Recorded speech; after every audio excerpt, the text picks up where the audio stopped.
Good evening, all. It is Sunday evening, the 15th of October in the year 2024. It is one day after a spectacular solar eclipse, and today also marks the 48th anniversary of my first day on a film set. You're listening to The Ken and Glenn Show.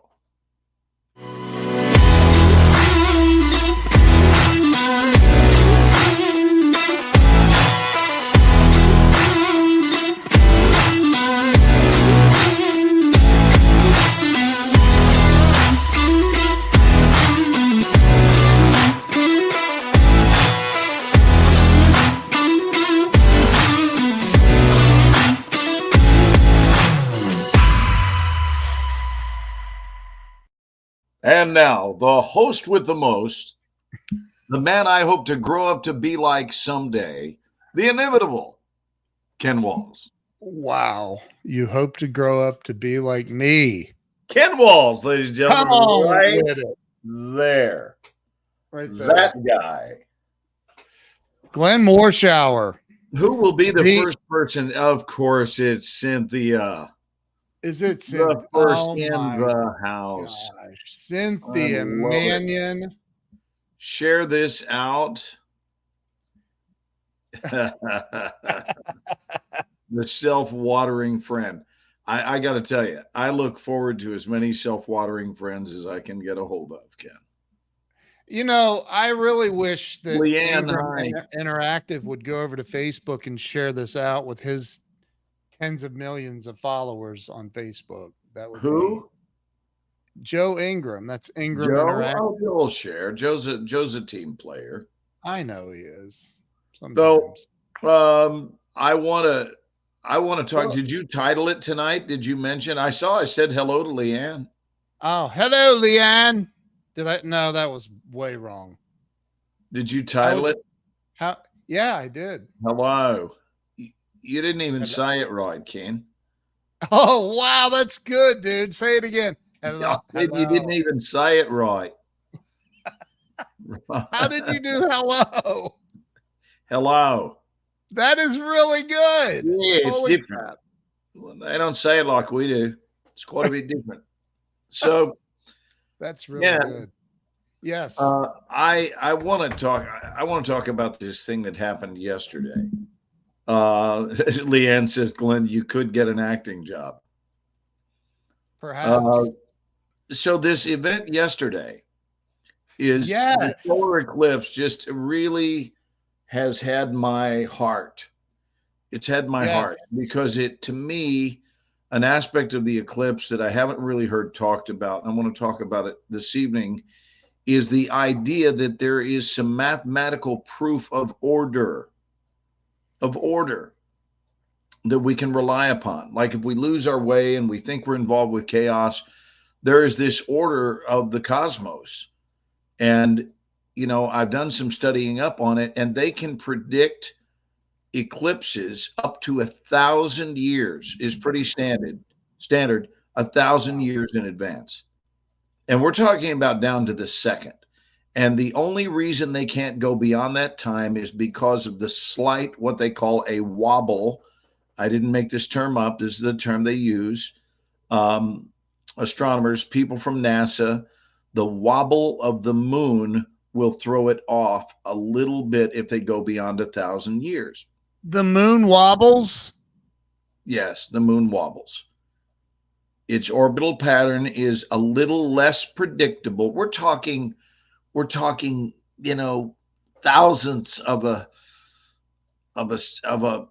difference, 1,000 second, a sense of a second. I don't know what you call it, a millisecond, whatever, different than what the Earth does. And the sun, especially. The sun is the most constant in terms of its pattern. And so the fact that these things can be relied upon, the fact that we can, for example, the next solar eclipse in the United States, April the 8th of 2024, which is pretty cool. There is, what is this? There is the order of Joe. All things are known before it happens, but we don't tell anything until after it happens. Okay. I would describe that as helpful input, Joe. So April the 8th of 2024, here we are, that's a little less than 6 months away. Yeah. 6 months, there's a lot of living that occurs in 6 months. And the beginning of that particular eclipse happens at 1:29 p.m. Central Time. 1:29 p.m. Exactly that. Yeah, so in the daytime, the fact that they know that that's when it's going to begin, they know that the total pathway of the moon blocking the sun is going to last about 3 hours. And that's, I mean, it's specific. I'm rounding it off, but about 3 hours. And that one is different. This was called an annular eclipse. That one is a full solar eclipse. And the reason is the Earth will be in closer proximity, excuse me, the moon will be in closer proximity to the Earth at that time than it was yesterday. So this has to do with its wobble, which is part of the calculation.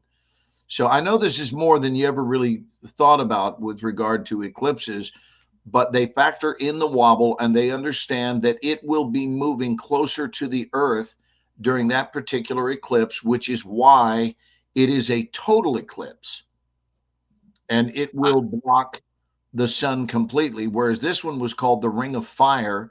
The next Ring of Fire we will see is in, I believe it's 2039. It's either 2036 or 2039. So is there any part of this that disturbs you about the wobble? Like that seems like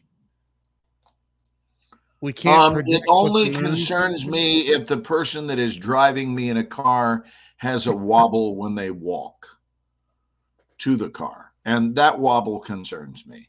But if it wobbles, I mean, they say that the oceans, the waves, the tide, all of that is controlled by the moon, Mhm. if it wobbles, could that not cause some kind of I think And about the I'd like to butterfly. remind you that I'm here as an entertainer, not a NASA physicist. Okay. I just am concerned about the wobble. That's all. I think we should start. 2039, is that when this discussion of the wobble will end? Joe says. Wow, Joe. Holy I think personally, Joe, I think we're off to a terrific start. I think this is really highly information packed and it's helpful, but I want to talk about something that's really special and that frankly was quite spiritual. And please don't make fun of the spiritual side of things. If we could just momentarily set our senses of humor aside for just Yes, a second to say that Carolyn and I witnessed something quite spectacular you did. during the eclipse. And I'm prepared for you to go to my Facebook thing to show it, but I want to talk about it first. So, most of us who are no longer children, and we were taught as children not to, during an eclipse, look directly into the sun. And those who did do that and didn't heed that warning have gone on to become blind. But we were taught that that's not smart. Do not look directly into the sun. And I remember even as a little grade schooler, we were taught to make this like a box where you in a cardboard box and you would put a pinhole and on one side and the other side would face the sun. And then you could look through and you could see, Emmy says, I'm still a child. That's fun. We all are, honey. And that's a good thing. But that you could look through that box and protect your eyes. But what you could see was what was going up, what was going on up in the sky. So here's what I found out yesterday. I was tracking this thing. I've been looking forward to it for weeks. Wouldn't miss it. I'm not going to take a nap through it. We're excited about this eclipse. So we walk out, and it was the perfect day for viewing. It only was viewable from 8 U.S. states, meaning live, and the others you watch it on TV. And Texas was its final stop.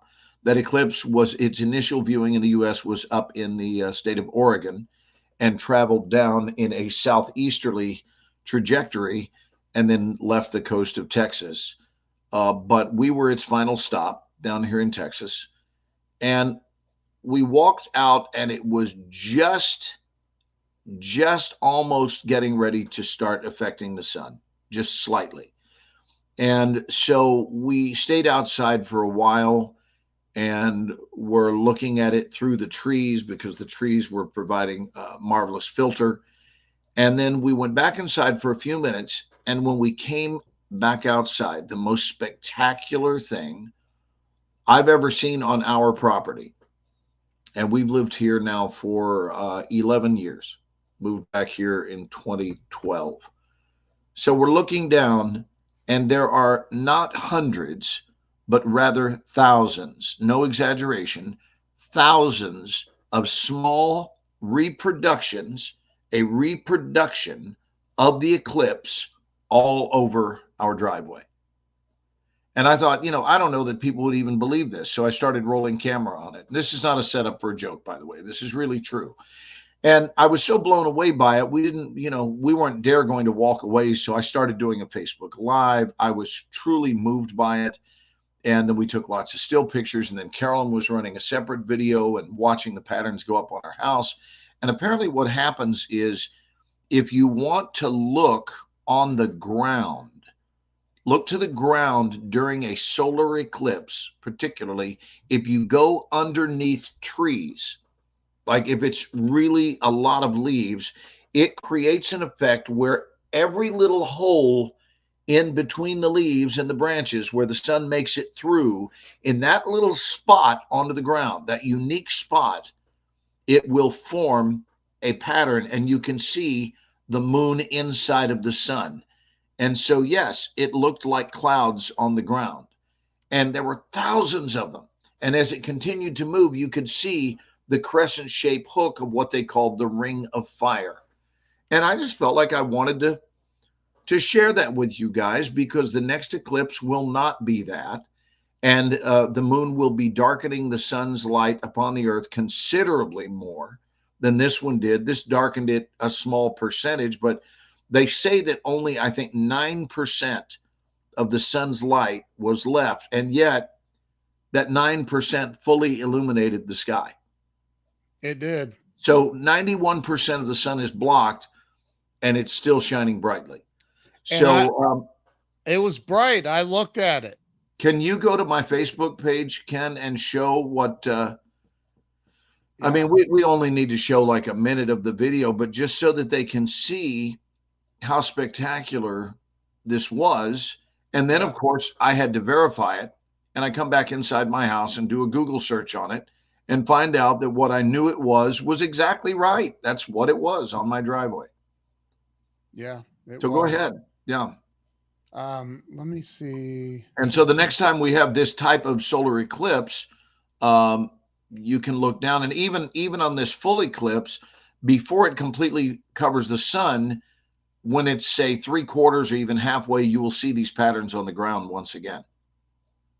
Here we go. So, hello everybody. We are in the Sorry about the audio. solar eclipse right here in Dallas. It gets better, I think. 14th of October. Should I fast forward through the audio? 53. And yeah, the reason I went there.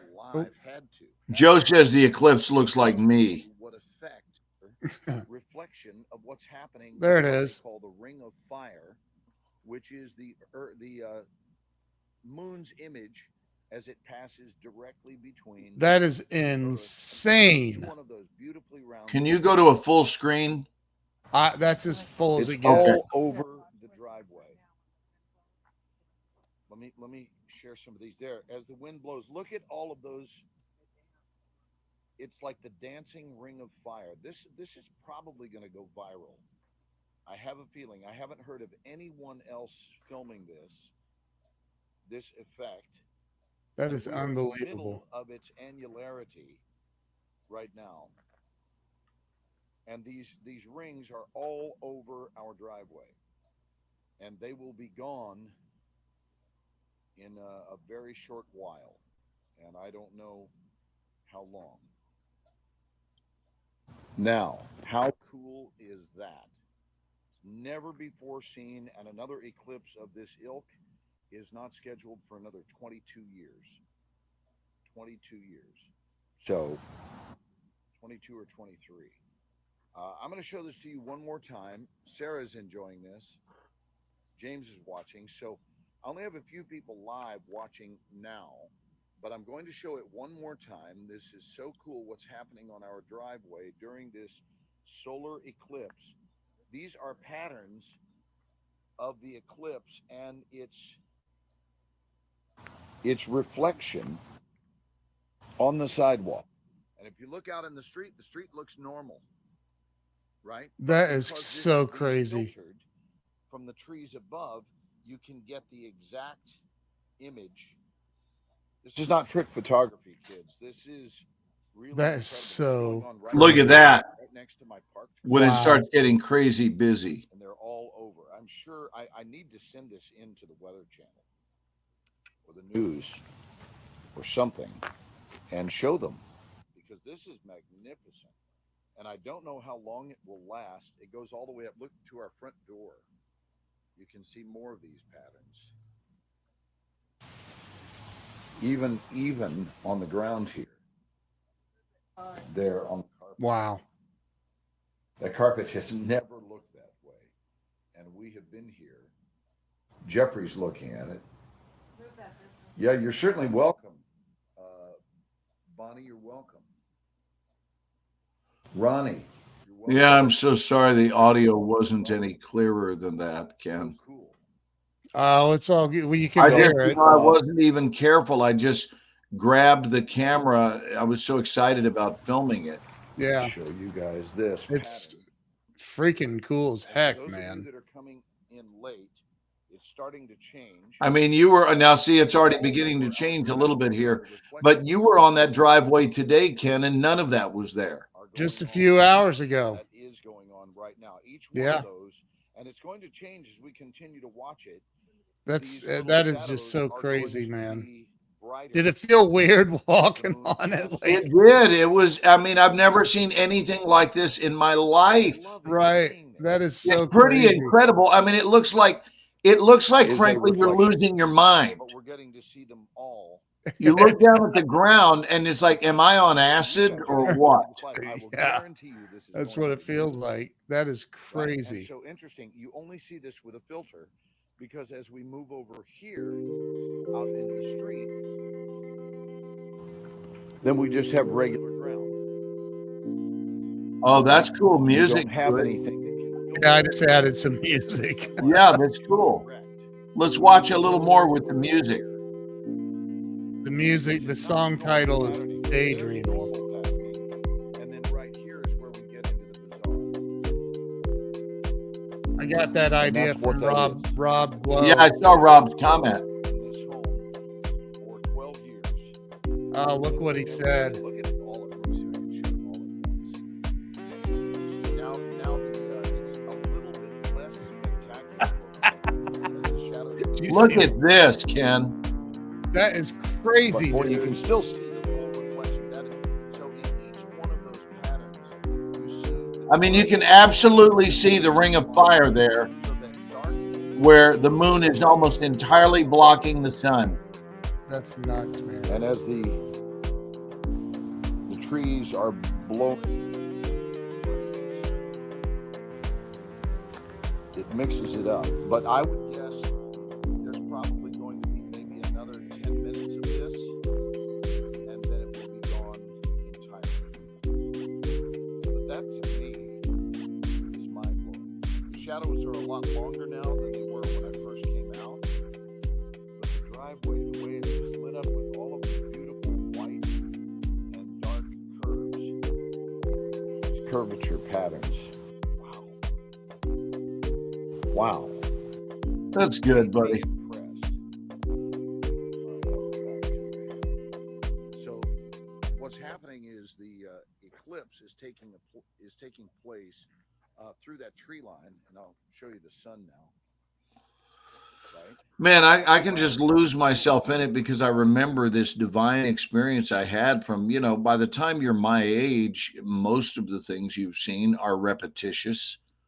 And when you see something for the first time in your life, Like I've never seen the ground show patterns from above like that, and I was in awe of it. It was amazing, dude. I went because I was outside during. I had Abigail out there videoing it with my phone. I took my drone up And your drone, yeah. and it didn't look like anything. I mean, like literally nothing. It looked like the sun. Joe, just for your own edification, I got rid of the restraining order. I changed my mind. I started thinking, and Carolyn said she said Ken's no threat. I mean, really, she actually used the words "he's no real threat." Real threat, right? So perhaps a Potential, threat, but not a real threat or a severe just threat. potential, not real. So how beautiful is it that 50 years from now, 150 years, 300 years from now, they can tell you that on June 24th at 3:31 in the afternoon, you're going to have this experience and it will show up right on time. We may not, but it will. And so there's something to me that's very spiritually comforting to know that the heavens are mathematically reliable Yeah. in ways that few humans are, and that we can count on their predictability no matter what we do down here, no matter how well we behave or don't behave, no matter what we do or don't as a contributor or a contaminator. It just keeps on doing what it's doing, and it is right on time. So if it's right on time with that, is there a chance? I'm floating this out there for discussion, Ken. Is there a chance that it's right on time for everything? When you look around at just one microscopic view of time during that moment that you were out there, Mm-hmm. you were doing something, and the serendipity of all of it combined is quite remarkable, actually. The what were you doing out there in the driveway? Oh, you mean the activity? Yeah. Well, of course, it was motivated by the eclipse because I wanted to do the two at the same time. And I knew when the eclipse Ah, was happening. And I thought, you know what? I want to add my father's license plates to his car. So my stepfather, who passed away back in May of 2005, was known by everybody as Mr. Harry, especially his employees. No one called him Mr. Morshower. They certainly said things like sir, but he went by Mr. Harry, and everybody called him Mr. Harry. All of his employees, morning, Mr. Harry. I need to ask you a question, Mr. Harry. Mr. Harry. That was it. And it was so his moniker, I guess would be the correct term, that it was placed on his headstone. So it says Harry Morshower, but then in quotation marks it says Mr. Harry on it his, does. I've which seen it. Ken's seen it. And I think that that's, by the way, it's one of the signs of closeness is when your friend has seen your parents' burial site. Because if you think it, you don't take just anybody to the burial site of your parent. That's a pretty sacred place. So Yeah. it said Mr. Harry. And I decided because I got his car when he passed away, um, it's a backup car for me. And actually, it hasn't been running well for several years. So we've just kind of hung on to it. We don't pay any attention to it. We renew the license and we drive it to the post office every so often. But we haven't driven it since I bought the brand new car last summer. And the neglect has hurt it. And so I started it up, and I won't make this about the car, but I'll just tell you, when I started it up, it blew smoke. It blew out so much smoke immediately within 3 minutes of starting the car. We were taking it in to get it registered, and Carolyn started laughing. She goes, "Yeah, I don't think it's going to pass." And when she said that, it's because we could not see my neighbor's house. We couldn't see their house, Well, but and that right helped. next door, but there was so much smoke we couldn't see the house. With the mosquito problem in your neighborhood, though. Yeah, it may have helped that. But the point is, we didn't bother to take it in to get it approved because we knew they would laugh at us when we pulled in. So I went on a month-long mission because we're unemployed right now with the Screen Actors Guild. We're on strike. Yeah. So some of the things, you can do creative things when your normal routine is shut down. So I can't make movies. Let's get some things done around the house that have been getting postponed. And one of those was upkeep of this car.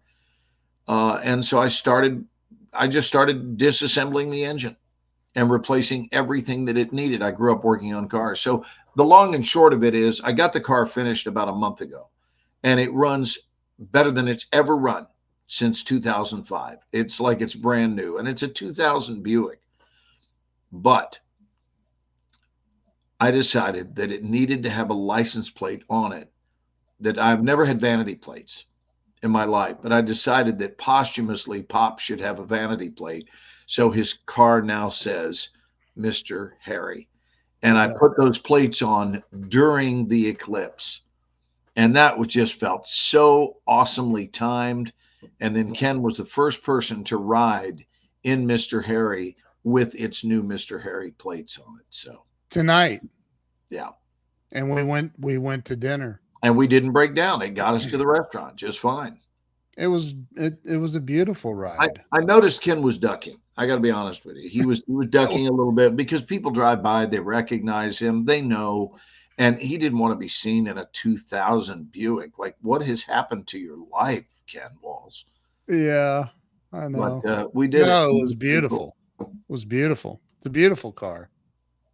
Needs a buff job. Yeah. Yeah. Is that a new But line of work for you? I actually used to own a detail shop in Atlanta, Georgia, Did Glenn. you really? I did. Did you not know Wow. that? I did not know that you owned a detail shop. Really? I had a contract with the Atlanta Porsche Club actually, and like all their members brought their Porsches to me. Out of high school, I worked at the Really? Honda factory, dude. I worked there for 3 years, almost 3 years, and used to run a high-speed buffer and get the cars ready for the Detroit car shows. And so I'm really, really. You never cease to amaze me. I And had Amy is asking if I have a picture of the car. Yes, I do. Let me go get my phone. go get it. Walls is going to go to a single screen of himself. I'm gonna go to a single screen and say I went. So Glenn's wife had her name is Carolyn. Carolyn had surgery the other day, knee surgery. And so my mother in law is visiting us right now from Ohio. And she and my wife decided to do something really nice for Glenn and Carolyn,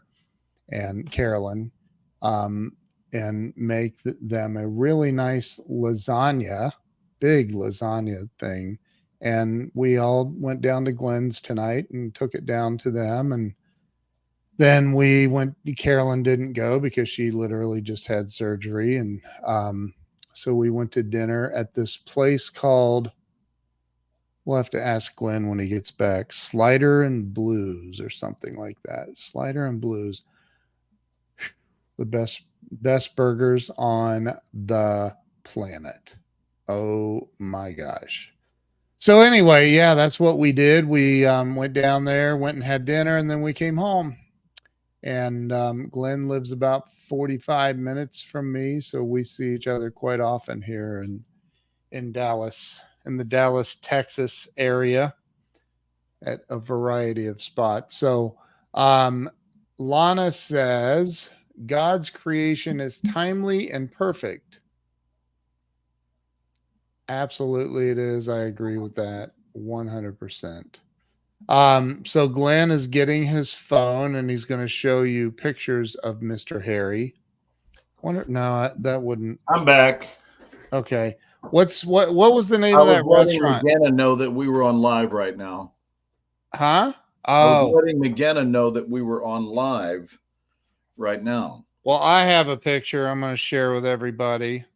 Hold on. I'm going back to full screen. Oh, Cynthia sent a really cool pic too. I saw that. There is a picture of Glenn and my amazing, wonderful mother-in-law, Janet. standing right next to Mr. Harry. That's Mr. Harry, literally right next to him. So People are going to start asking me how Mr. Harry is. McGinna's here. You made it back home. Oh, I'm she assuming. listened. She listened to my text. That's awesome. So glad you're here, McGinna. It was so nice meeting you in person. She is the sweetest lady. My gosh. Um, she says, I am here. So, what I was the think name the of the better restaurant? pictures are on Carolyn's phone, but Oh, here's the one. Here's the one that's on my phone, and you can see. Hold on. You can see there it is. yeah. Hold on. Let me give you full screen. There it is. Mr. Mr. Harry. Harry. It's an old Buick, but look down here and you can see the patterns of the eclipse Wow. right there on the ground. So proof that it was happening while Pop was receiving his brand new plates on the car. So cool, dude. It's pretty cool when the plates are the most impressive aspect of the entire vehicle. It's a nice car. It is. It is. It's a nice car. And it only has like 12,000 miles on it or something. No, it's no. So this verifies for us that McGinna made it back to New York City safely. Yep. Are you out of your Uber back in your home? Uber. It's 12:30 at night. Yeah. Oh, it's a long flight though, isn't it? Yeah. Yeah. It's about 3.5 hours. Wow. Yeah. You see, There she is. She's at home in the oh, Bronx. that's awesome. In the Bronx. In the Bronx. Watching the Ken and Glenn show. So awesome. Here's the picture Cynthia Mannion sent. Yeah. Look at that. One of them. Would you just look at it? Ken, go to That's another really cool one. yes. Now, how did you take that picture, Cynthia? Did you have a filter? Why is she saying LOL the Bronx? Isn't that where you live? The Bronx? No, she said, didn't she say? Don't you live in the Bronx, or is it Brooklyn? Oh, is it? I think it's the Bronx where she lives. I thought that's Or what is she they said. like to say there, the Bronx? The The Bronx. Bronx. Hey, Well, why don't you go out and get some pizza? Now that you're here in the Bronx, go get me some pizza. I want to brag on McGinna a little bit. Yes, it is the Bronx. See, I want to brag on McGinna. I want to brag on McGinna because I said to McGinna, she's so sweet. You know, she's one of these people that is just always thinking of others and wanting to make your day in whatever way she can. And yeah, we'll get to that, Ken. We're going to build. We're going to build. Don't I'm spoil it. sorry. I'm sorry. But I said to, you know, she made this offer, and I was visiting with Ken at the time. I said, McGinnis said, I'm coming in from New York. You know, she lived there, so I'm coming in from New York. What can I bring you from New York City? Like, it needed to be special because it was from New York. And I told Ken, I said, I'm going to tell her to bring me a pizza. I said, you know, I'm going to be a jerk just for fun. I'm going to mess with her. And so I said, I'm going to tell her to bring me a sausage and pepperoni pizza. And then I also added to him, and he can verify, I said, and I will bet you dollars to donuts that she does it. She'll know I'm kidding, and she's going to do it anyway because McGinna is an overachiever. And this is just who she is. And if someone dared me to do it, I would do the same thing. I said, if someone told me you're coming in from New York, I've got to try a New York style pizza. I'm not going to tell them, well, I can't bring that back in my luggage. It'll mess up everything, or I can't check it, or overhead bag. I mean, all this laundry list of why I can't do it. I said, trust me, she'll find a way. And son of a gun, I pick her up from the airport, and she's like, here's your pizza. Yep. And she packed it in a separate bag. And then she also brought Ken from New York City. Here we go. Here's Ken's gift certificate. I said, I want the Empire State Building. So she brought him the Empire State Building. I didn't mean a replica little miniature version. I wanted the real one, but this is a start. I think it's fantastic.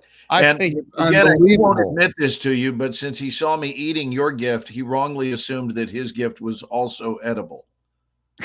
And he busted a tooth on it. It So hurt. It hurt. he started chewing on the radio tower of the Empire State Building. He was going to just This thing chew is, it down. I mean, it's solid. It's really, really nice. And And I then think she the brought thing Nick that made it, something. the thing that made it so personal and so homegrown from New York is the fact that at its base it said made in Malaysia. And So it's sitting right next to my statue. go ahead, show us the Trump statue. It's sitting right next to that. Well, you know what? Those two should be side by side. I know. I'm telling you, it's New York. sitting on my desk right next to Trump. I Look. think he should be holding the steeple. You should set it up where he's got a hold of the tower. Can you put him up on a little bit of a perch so that he's actually grabbing the? Not right at this moment, but I will figure that out. That is a great idea. How about if he's grabbing the Empire State Building and then you get a little monkey that's grabbing his crotch? No? Too soon? I think it's funny. Oh my God. I think it's funny. Oh, So somebody we're else glad sent you're me home the again. Trump thing a couple years ago, so it's never left my desk. McGenna, we are glad you are home. Yes, there's Jamie Green. Hey, Jamie Green, the Solar Queen. The solar, look at this. The Solar Queen comes out because we're having a discussion about the solar eclipse. Amazing. Absolutely. Daryl, there's Daryl. Hey, Daryl. Daryl, we were talking about Daryl's college tonight. We were. Hey, I got to show you one more. This is my favorite of all the photos we took. And this is not a video, but look at this photo. Is this just cool? Watch this. Wait till it focuses. There it is. Now, it's a live photo, so press and hold on it. Okay. Well, I could do that, but I don't know how to. Okay. See, it didn't really change it that much. No, it didn't. Yeah, but anyway, I obviously was a little obsessed with this whole. Oh, wait a minute! I got another one. This is like otherworldly. Look at that one. That is crazy, dude. And each one of those, the little arc, is the eclipse. We're tonight's show is about the eclipse and just noticing spectacular events. So let's see if anyone wants to chime in. What were you doing during the eclipse? Obviously, there were only 8 states that could see it here in the U.S. But how about this? What event? Let's transition into this. What event do you think is really magnificent that happens to be going on right now for you, and you have taken notice of it? There's a great topic. Well, no, I don't. We better not go there. So I was just wondering, Jamie lives in Northern California and it went across that pathway. So she saw it, but I would imagine that Joe down in Southern Cal did not see the eclipse. You could see it from the Bay Area, Jamie? Either that or she went to Oregon. I mean, something interesting happened because we didn't see the ring. Yeah. I mean, it's a little weird that we had a solar eclipse and then both of our undefeated teams lost this weekend. For those of you who follow NFL football, the Philadelphia Eagles and the San Francisco 49ers. And both teams missed a key field goal. Go ahead and read this, Ken. For me, by far, watching Grumpy Old Santa with the man himself, Glenn Morshower, and Ken Walls' fantastic host. I was in the movie too. She failed to mention that, but I'll let it go. I'm letting it go. She said with the man himself and Ken. Good Lord, settle. You need to calm your panties down, Ken. I mean, McGenna Oh my loved God. you in the movie and she gives you credit, and you're upset that it wasn't enough credit. Jamie, are you a big 49er fan?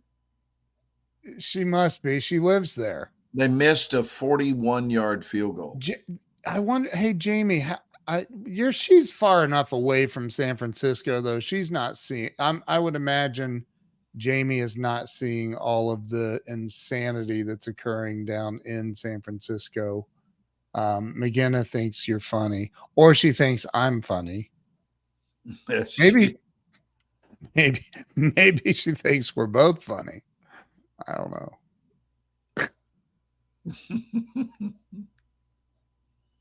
Yeah, Oh Lord. she said. So does anyone want to take me up on my offer?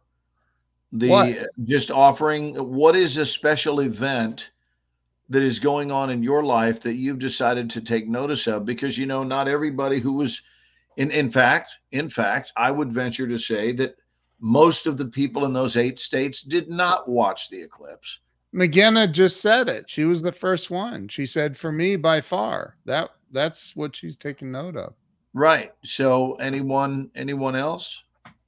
Oh, she had a deja vu. I've heard Glenn say this before. I don't think it was a deja vu. I think he actually said it. I Talking just about think I just think it's cool to notice stuff, I do, Ken. I think yeah, it's so man. cool to notice stuff. And when you start noticing Yeah. or start learning stuff about the miraculous, something of the miraculous. You have approximately 10,000 taste buds. What? Yeah, so Yeah. you have some that are visible to the naked eye, but most are smaller than the ones you see. And what a lot of people don't know is that a large percentage of your taste buds are actually on the roof of your mouth. What? What is the Ken and Glenn show that informative that they will tell you things you didn't know, like the fact that you have taste buds on the roof of your mouth? And in They're, your they're not your not only on your tongue. and in your sinuses. Yeah, I think we can look that up right now, Ken. Can we go to a Google search on that and evaluate the taste buds? What do you want me to Google? How many taste buds do we have, How many and where are they located? buds do human have? And how many of you think this is cool? That we have a piece of machinery in our body, that piece of machinery called our tongue, where let's just say you take an orange and you rub that orange on your ear. You don't taste anything. You rub it on the top of your head. All it is it's going to be wet, and as it's sort of near your nose, you might begin to smell it. But if you rub it on your elbow, nothing. Rub it on your chest, nothing. Rub it on one of your nipples, nothing. Rub it on your shoulder, nothing. Rub it on your foot, nothing. Rub it on your kneecap, nothing. But then you touch it here and you have a whole different experience. I just think it's cool that there is a part of the body that is designed to interpret things differently than the rest of the body does. I I just, I love this human gig. I think it's such a cool thing being human. I'll be right back. I want to rub an orange on my nipple and see if you're right. I would do that if I were you. Let me just say that you will not be the first person to ever do that. Okay. Let me go ahead and clear that up right now. Oh my God. I first So, rubbed an orange on my breast in 1978 while I was tied together with my father inside of an ace bandage. And we were wrapped together. oh my God. And we were having cosmic discussions. This is all true. It's all true. And then we decided to squeeze them on each other's head, and then we laughed the whole night. I was pretty close with my dad. You're telling the truth. I'm absolutely telling the truth. Hand to God. That's the truth. You squeezed oranges like you were On each really? other's heads like two monkeys Oh my gosh. while we were wrapped together in about a 20-foot long ace bandage that was surrounding the two of us. We were creating a privatized discussion, and we wanted to look at it physically. We wanted to look at the ring surrounding us. So we decided to wrap ourselves in one big ace bandage together. It's all true. Oh my gosh. I'm not pulling your leg. You've been around me enough to know when I'm messing with you. I'm not messing with you. Look, And you know, was this a shrimp trap? you are very close because it was with my dad. Oh my God. Um, Yeah. I think had smoked some pot. I've only smoked a little bit of pot in my entire life, but he was on pot and some other things. Is the truth? Look what Daryl's.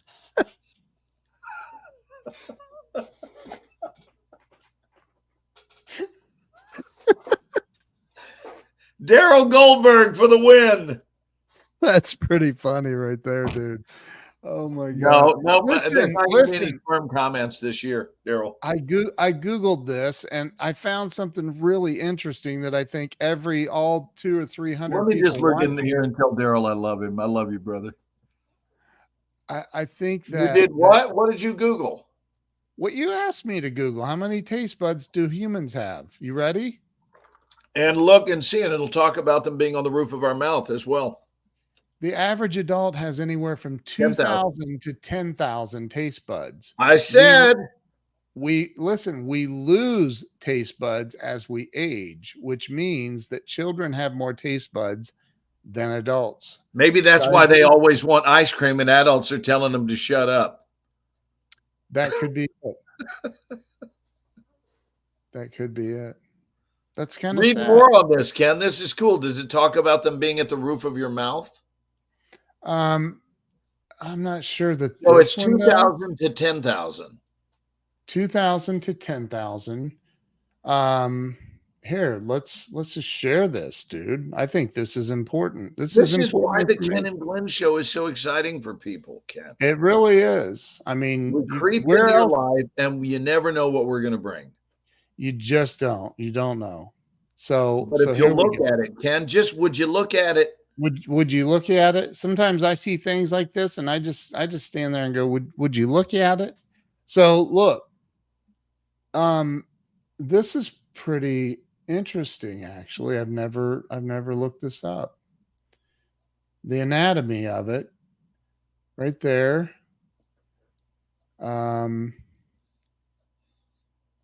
Same 5 tastes, perception. Wow. Everyone detects the same 5 tastes.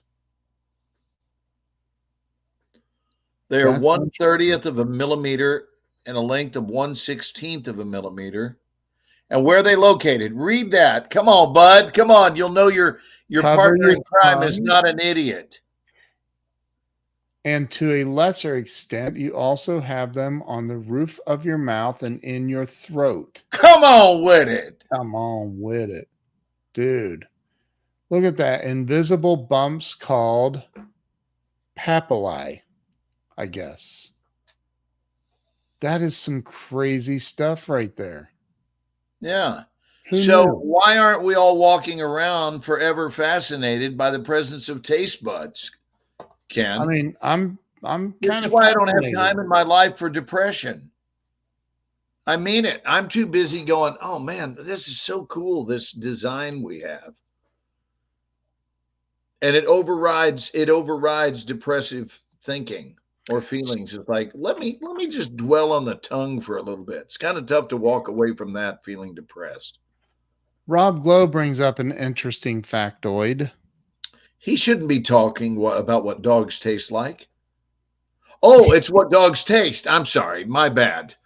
I thought Rob was going to take us down a dark lane of the taste That of would have dog. been very dark. They can eat kibbles and poop. They can eat kibbles and poop, meaning Oh. and then poop, or they can eat kibbles and eat the poop. They can eat both. They They do. can eat both. Wow. Yes. Have you ever had a dog around any of your, like, hanging out at your house with your cats ever? No. We Yeah. can't. Well, dogs eat poop. All right. Well, as long as you're talking about eating poop, let me go back to this night my dad and I spent together in the Ace Bandit. No, I'm Can kidding. no? Oh my God. You're like things got weird. Um, so I do want to say this, dude. Congratulations to you. Today is the anniversary of it. And by the way, when you started the show, you said the year is 2024. I don't. Yeah, really? Yeah, All right. but So that's maybe because I'm you're being so overbid. excited I think about I'm the excited future. about April 8th's eclipse. I know we got to plan a little thing for that. Wow, I Um, already jumped ahead by a year. That's terrible. no, it's great. I think Maybe, it's maybe great. we shouldn't air the show tonight and just wait until it's October 15th of 2024. Yeah, it's And then it almost. will appear that I am mistake free, Ken. But dude, it's nobody is. So here's the thing. I have to say congratulations to you because you today marks the day of you celebrating 48 years ago that you did your first movie. 48 years ago Yep. today. Yep. Yep. Dude, I don't that's know if they'll let us show a clip. You can certainly show a photo from it. I'm You going to can do show the that. clip and you know What what? are they going to do? Come bust me for showing myself? The I move guess the hold on. cops will bust you for showing yourself. I guess they will do that now that I think about it. Let's see. Copyright guidelines for showing movies. Thank you, Jamie. It's on YouTube I for mean, the free. whole movie is on YouTube. It has to be Correct. public domain by now, Yes, right? by now. Well, because almost everyone who's ever seen it is dead. I So, mean, it's so we're still hanging, man. We're still hanging. it's got to be here. I'm going to show it. Hold, just hang on. Oh my god, I open up YouTube and there we are, dude. It's just eerie. Okay. Drive in. Can you also go to Ring of Fire Albuquerque and take a look at the shot that is on? I watched that one live, but Albuquerque was a perfect vantage point from whence to look Do at you, the eclipse. which do you want me to do first? Because now I have the drive-in movie up. Yeah, no, go ahead and show drive-in, but I definitely, before we say goodnight tonight, I want to show the audience the view of the sun and moon coherence in the eclipse modality yesterday from the vantage point of Albuquerque, New Mexico, because it was gorgeous. I gotta say something, and this is not any attempt to make you feel elderly. Interior. Oh, No, elderly. But dude, in 2 years, in the year 2025, it will have been half of a century ago that you made your first movie. what do you say we do a Ken and Glenn show that night? How about that? I want To commemorate that significant date. and I'm we'll in, baby. show the whole movie Oh, all right. Sure. and hopefully not get shut down for it. Okay, I'd so like to find, honestly, I'd like to find a movie theater that would show it, and I'll call some of the actors that are still alive. I wasn't kidding; most of them are gone, but some of the actors that are still alive, and we can do, a little Q&A with the audience. that would be fun. That I would can be hear the fun. first question. I'd like to ask a question. Yeah. Do Why did you make this crap? The first question. Dude, we could rent a whole movie theater. Just find Yes, a little theater in a small town. yes. You know what would Preferably be in even Terrell. better? In Terrell, where it was shot. You know what would be even better? Okay, let me hear. Because I love when you get that mad, crazed look on your face when you get a solid idea. This is solid. Okay. We rent a drive-in movie theater Oh, even better. because they have them still. Yeah, we'll go down to Ennis, Texas and do it. They have a drive-in in Ennis, which is only 30 minutes south of here. That's an hour and 15 south of me. But you are loaded with devotion to this friendship. I know I'd be that there. about you. Dude, if you were in Corpus Christi, if you said, The "Well, only we reason gotta," I gave you a burger tonight, I wanted to keep you in the friendship. thank you. It worked. I followed Pastor Farley's advice when he said shove a burger down his throat, right? Fatten him up a Tell little. him you love him. Tell him he's good. Tell him he's cool. By the way, who on here watching, drop a 1 in the comments if you have seen Grumpy Old Santa, the movie. It's on Amazon. It's only $4.99. I would say over the years, Glenn and I have provided you enough laughs at least. Yeah, if we're not $4.99 friends at this point, we're out of here. Yeah, I mean, come on. Aren't we out of here? $4.99. $4.99. Look at all these ones. And I don't care if you've already seen it. Okay, I'm saying all of these ones. There's 2 of them. I think that covers all of these. McGinna better drop a 1 pretty soon. Ken, technically you can't drop a 1. You have to drop a deuce. But anyway.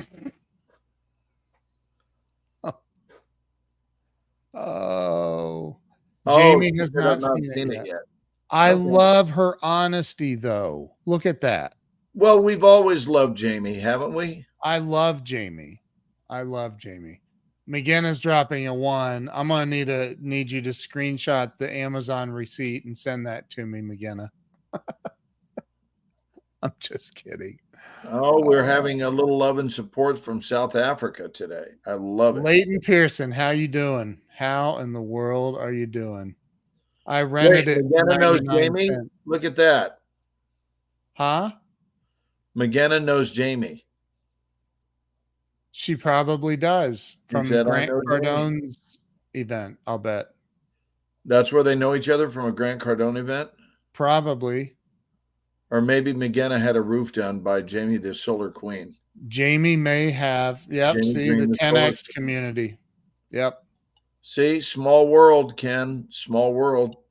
And Jamie McGinna was with us last night, along with a few other people, watching Grumpy Old Santa at my office. And Nick Ogilvy was there. Jedediah was there. Oof. Who else? I'm struggling. Who was the one guy? Fiorde was there. Fiorde and Jessica. And then today we saw Jessica and all 3 of her children. Oh wow! Did you? They all came out to the event. Jamie's going to be here in a week. All right, Jamie, I will catch you this time around, dear. Yes. We're going to have dinner. I'm here until November. We took Jamie the last time she was here. Sean, we were at Sean's house today.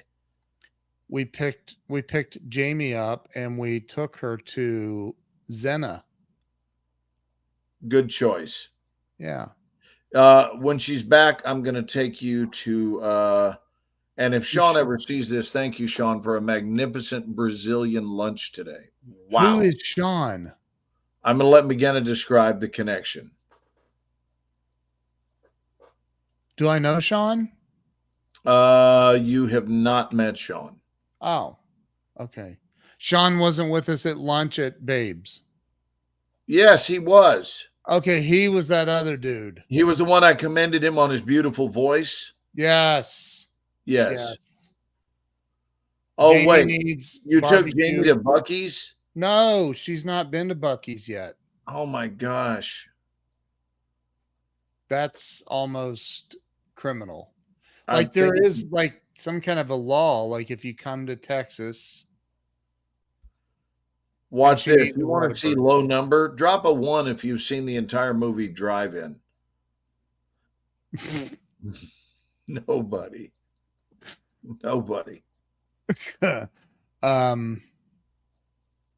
I can't even say that I've seen. I know you haven't. Are I've you seen going to video. show? Are you going to show on this anniversary date? Are you going to show a clip? You know, I said I'm close to the anniversary. I know it's the 15th, and McGenna last night goes, "It's already the 15th," and she holds up her phone, She reminding me did. that we were on the day. And Ken, it's not going to be significant in 4 minutes because there's only 4 minutes left Well, of the then day. I should show a clip of it. Yeah, you should do it. Look, there's some people dropping ones. Go to screen share. Joan Anton saw Drive In. Wow. Hi, Holy Joni. Okay, hold on. Yeah, let's have a little fun here. Okay, let me go full screen. People are going to be so jealous that they were not here for this live. Yep. You want to go forward? Yep. Right there. Oh, back. Right. Keep going. Right. Keep going. Right. There. Okay. I need love warm and tender in a way I've never known. I wonder if that music playing will cause a copyright strike.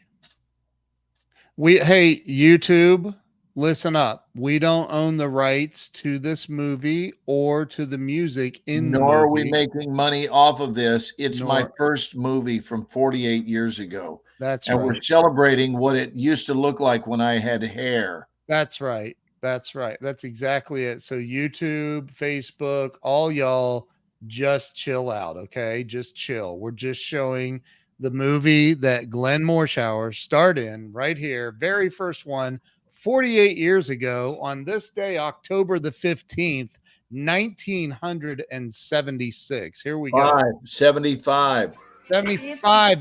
That's exactly what I meant. Yep. 75. Hi, Orville. Well, hi, Miss Downey.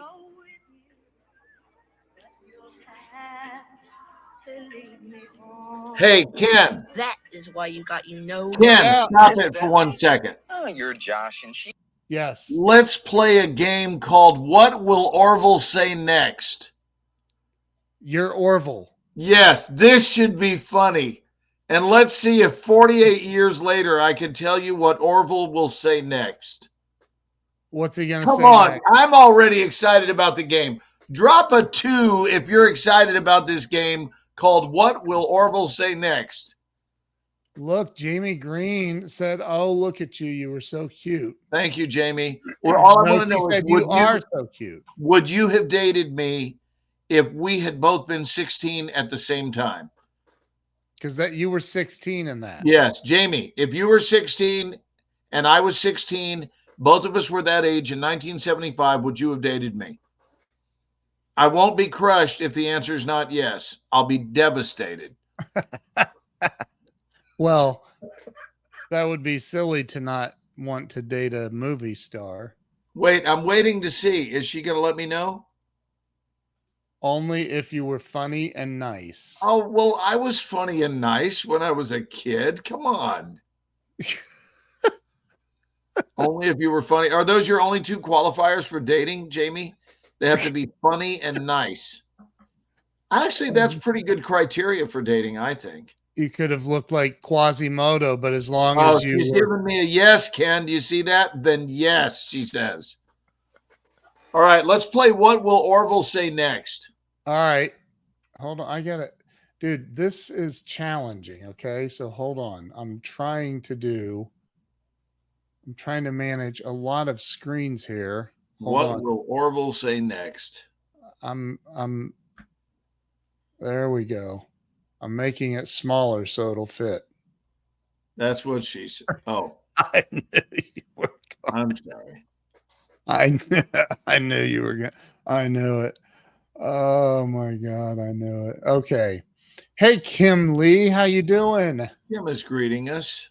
Hello, Kim. All right. So Orville.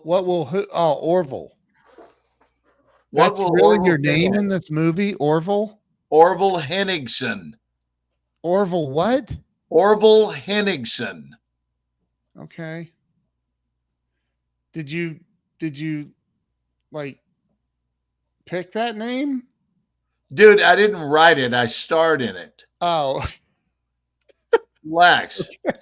Hey, okay. there's Jeff. Jeff Christensen. How in the world? Okay, so let's let's see what Orville is it Redenbacher? Not Redenbacher. He's a popcorn dude, man. Come on. What? It's Orville Henningsen. Hennings? How do you Hennig. spell Hennig. Hennig? Henigson.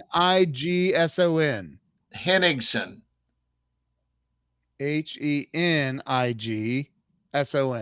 Okay. So whenever Yes. the other guy starts, thank you, Jamie, for helping Ken deal with it. Is that the right That is the spelling? correct spelling. Yes. Thank No, you, Jamie. no, that is not correct. That's I- Henningsen.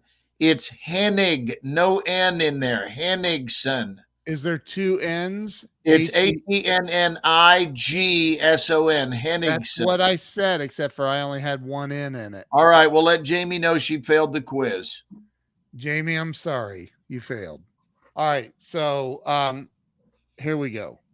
Let's see what Orville Redenbacher says. So as soon as he stops talking, Hold on. 23-24. Well, it don't seem to bother her none. Anyways, her husband's off on a pipeline job in Stop. Baja, Arkansas. Now what? now what is Baja, Arkansas? It's Baja, Arkansas. Oklahoma. What's the next line? Any guesses? How's anybody gonna know that, Glenn? Of course, I want everybody to fail, Ken. That's the beauty of the game. You're the only one. I'm the only one who can win Right. this game. I think it's a great game. So seems I think so there's a unfair. chance. I think there's a chance that his next line is, "You know you're late." Well, hey, first I want to point out that Jamie Green is the only contestant that actually ended up typing the right spelling of Orville's last name. Yes, So- but McGinnis loving it because she's laughing her ass off. Look at the She- tears coming out. I know. Where is that? Where is It's that? Terrell, Texas. Where? Terrell, Texas, in October 1975, 48 years ago today. Okay, go ahead and play it now. You know Okay. you're late should be the next line. Okay, all this music playing in it though. We got to keep talking while it plays so we override the music. You know you're late. They kept us over You were right. Okay, let me see the next sex line. education. Stop. You don't need He says they kept us over for sex education. I believe Orville's next line is, "Oh, you don't need that. You're too young." that. You're too young. So you say I want to know just exactly what I got to do when I finally get to do it. Comes What natural. for? Don't neither. Don't you Watch. Go ahead. Comes natural. Then he come says, naturally you? You're still cherry. Ain't Ain't. smart too. I know I've been watching like a bank guard. and now I say, "What so I for?" can sidestep all the mistakes you make your first time out. Or in. I'll go with you. Okay, I think we've had enough fun with what will Orville say next. That is such a beautiful car. That's a beautiful Chevelle SS by Chevrolet. So beautiful. Wow. Let's go to dude, should we show him the fight? Let's show him a love scene. Oh, let's show him. Let's show him Yeah. a tender love scene in the drive-in. How about right here? No, we saw that one last night. Yeah, but they didn't. Now let's go to one in the drive-in. Keep going. There you go. You're going too fast. That's what she said. Okay, keep Um, going. Go back. Keep going forward. You said I was going too fast. Yeah. So, oh, you didn't say I went too far. You said I was going too fast.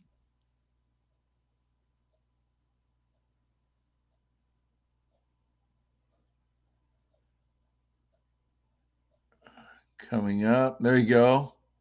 There you go, right there. Right here? Here's a little fun.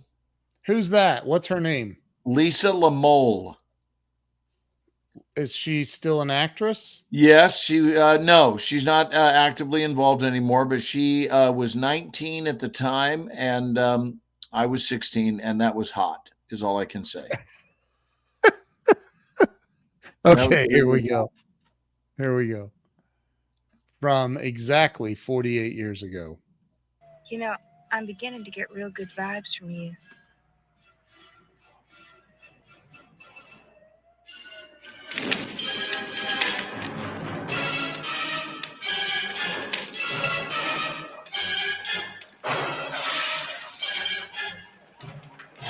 I gave you advantages I never had. And You can where's the go. thanks? You got the bold up nerves You to can go sit there forward, smoking Ken. them fancy cigarettes without even offering Right one to your own. there. Conclusion of our exciting feature. You know who he's got with him? Chloe. Okay, go fast forward a little bit, just a little bit. Capricorn must be rising on the cusp of Uranus. There it is. You're sensitive too. I'm sorry, Will. No, you just caught me Caught me by surprise is all. If I touched your hand earlier, I'd known how sensitive you are. Well, how come? Because it's sexy. Pause it. Real soft. No, it ain't all that. The line is, it's sexy and real soft. And I said, oh, it ain't all that soft. And she says, what ain't? And I say, my hand. Ain't that what you was talking about? Here we go. Oh my God. Watch this. This is a great Soft. moment in the movie. My hand. Ain't that what you was talking about? You want to kiss me? Yeah, sure, but it ain't fair to Enoch. I mean, Orville, hear me good. Enoch's out, and you're in. Or about to be. Or about to be. Hey, look, it stopped raining. look, it stopped raining.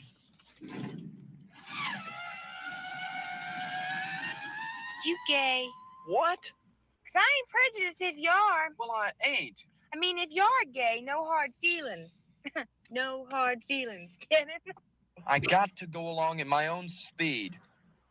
Now, don't take what I say wrong, but you ain't really all that sensitive.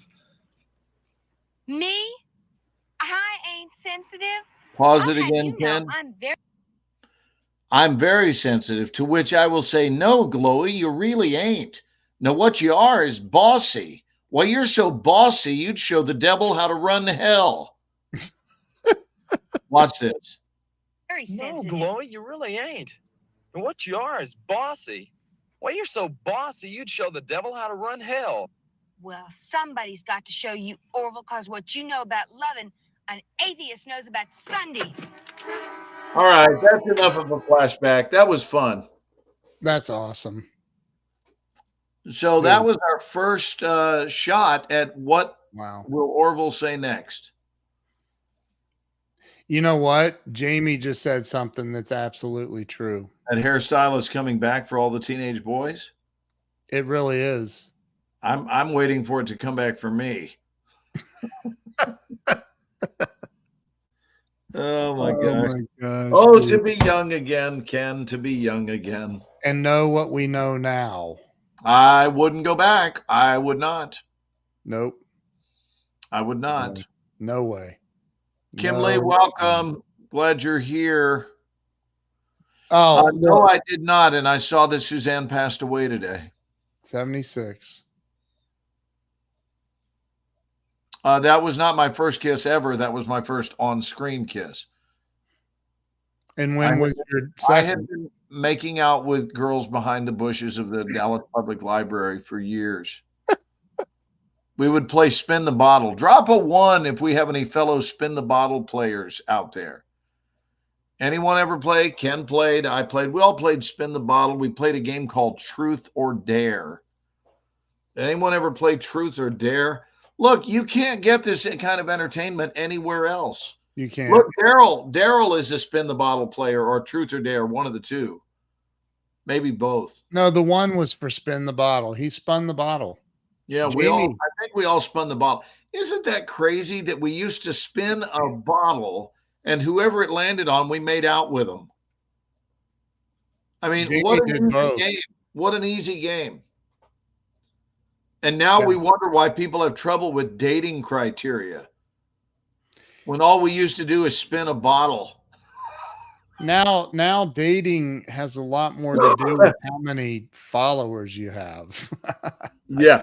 Can you imagine that? You spin a bottle, it lands on the lady, and right before she lets you kiss her, she goes, I'm sorry, how many followers do you have?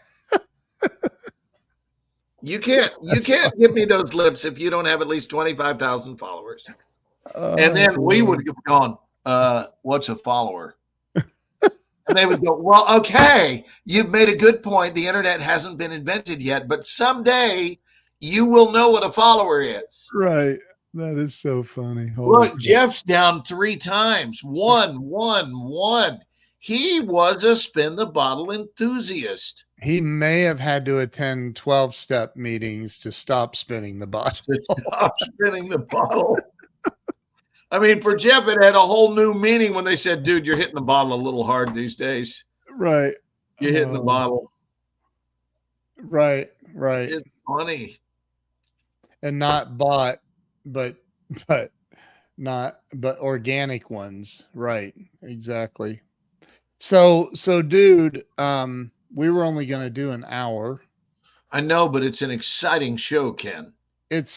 I think it might be our best one. Yeah. No, certainly the best one we've done today. I want to say this. You are one of my heroes in life. You're one of my heroes, dude. No, I mean that, dude. I mean it too. You are like the fact that because I know a lot of actors now because of you. And I know a lot of them don't do well in life because they just don't get the work you get. And I believe you get the work you get. You've created a pathway for yourself that is just absolutely unbelievable, man. Like there's no other actor on the planet who's ever played as many generals and police chiefs and heads of the FBI, those roles, than you. You're the guy. All right. I appreciate your kind comments, but can I peel this onion back a little bit, Ken, to share something with you that blows me away, and I think this will involve the audience more than what will Orville say next, since nobody ever made a prediction. Not even one person said he's going to tell her he loves her. Nobody said anything. So I think the game was just unfair. It was completely lopsided in my favor, which was the idea, by the way. What game? What are you? What will Orville say next? Oh, it was completely invented for me to win. Okay. Because I remember every word from that film. But no, I really want to ask you guys if you will participate in something that I think. Drop a 1 if you would like to actually jump into a conversation with Ken and Glenn. Dude, because I've got something that baffles me, that is on my mind, and I've got my own ideas about it, but I want to hear your ideas. I'll chime in, but I'm not going to chime in initially. So here's the idea. Okay, here's the idea.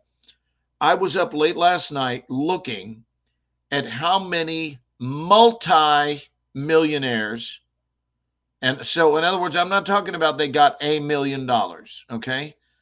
I'm talking about their millions had millions, and they've gone broke.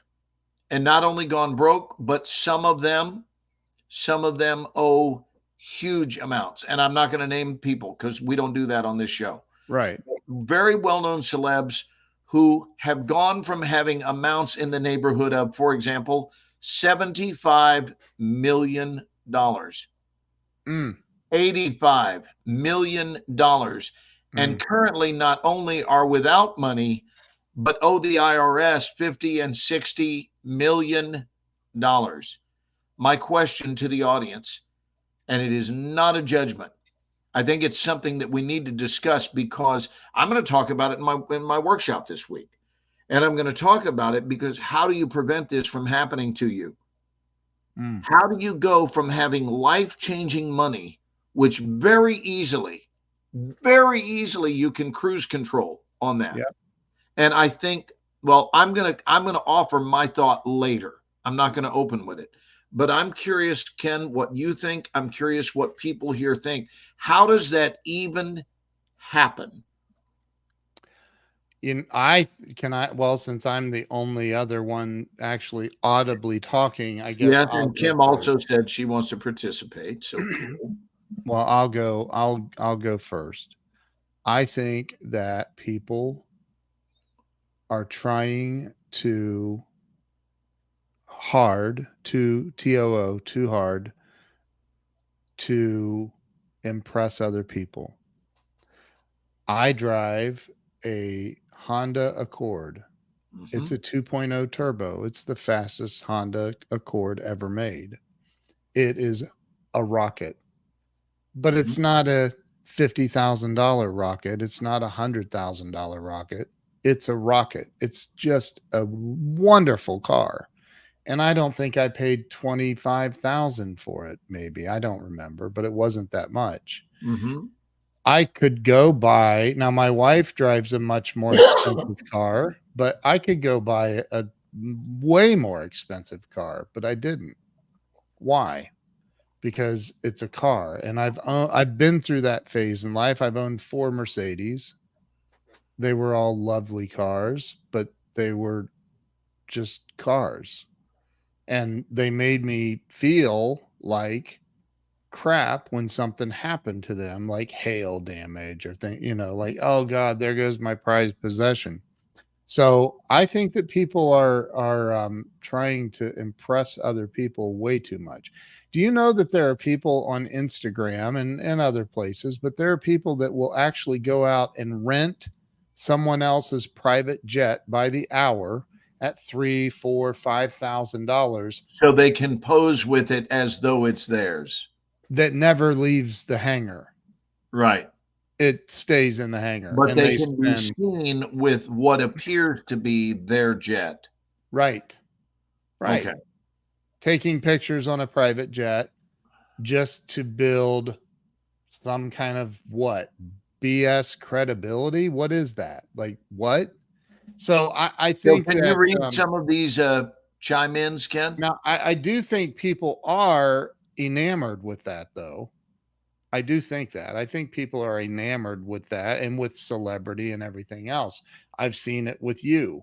It's kind of cool to see it happen from the outside, see people walk up and go, "Oh my God, you're the general in Call of Duty," and yeah. So Highlight some of these, and I want to comment on Jeff.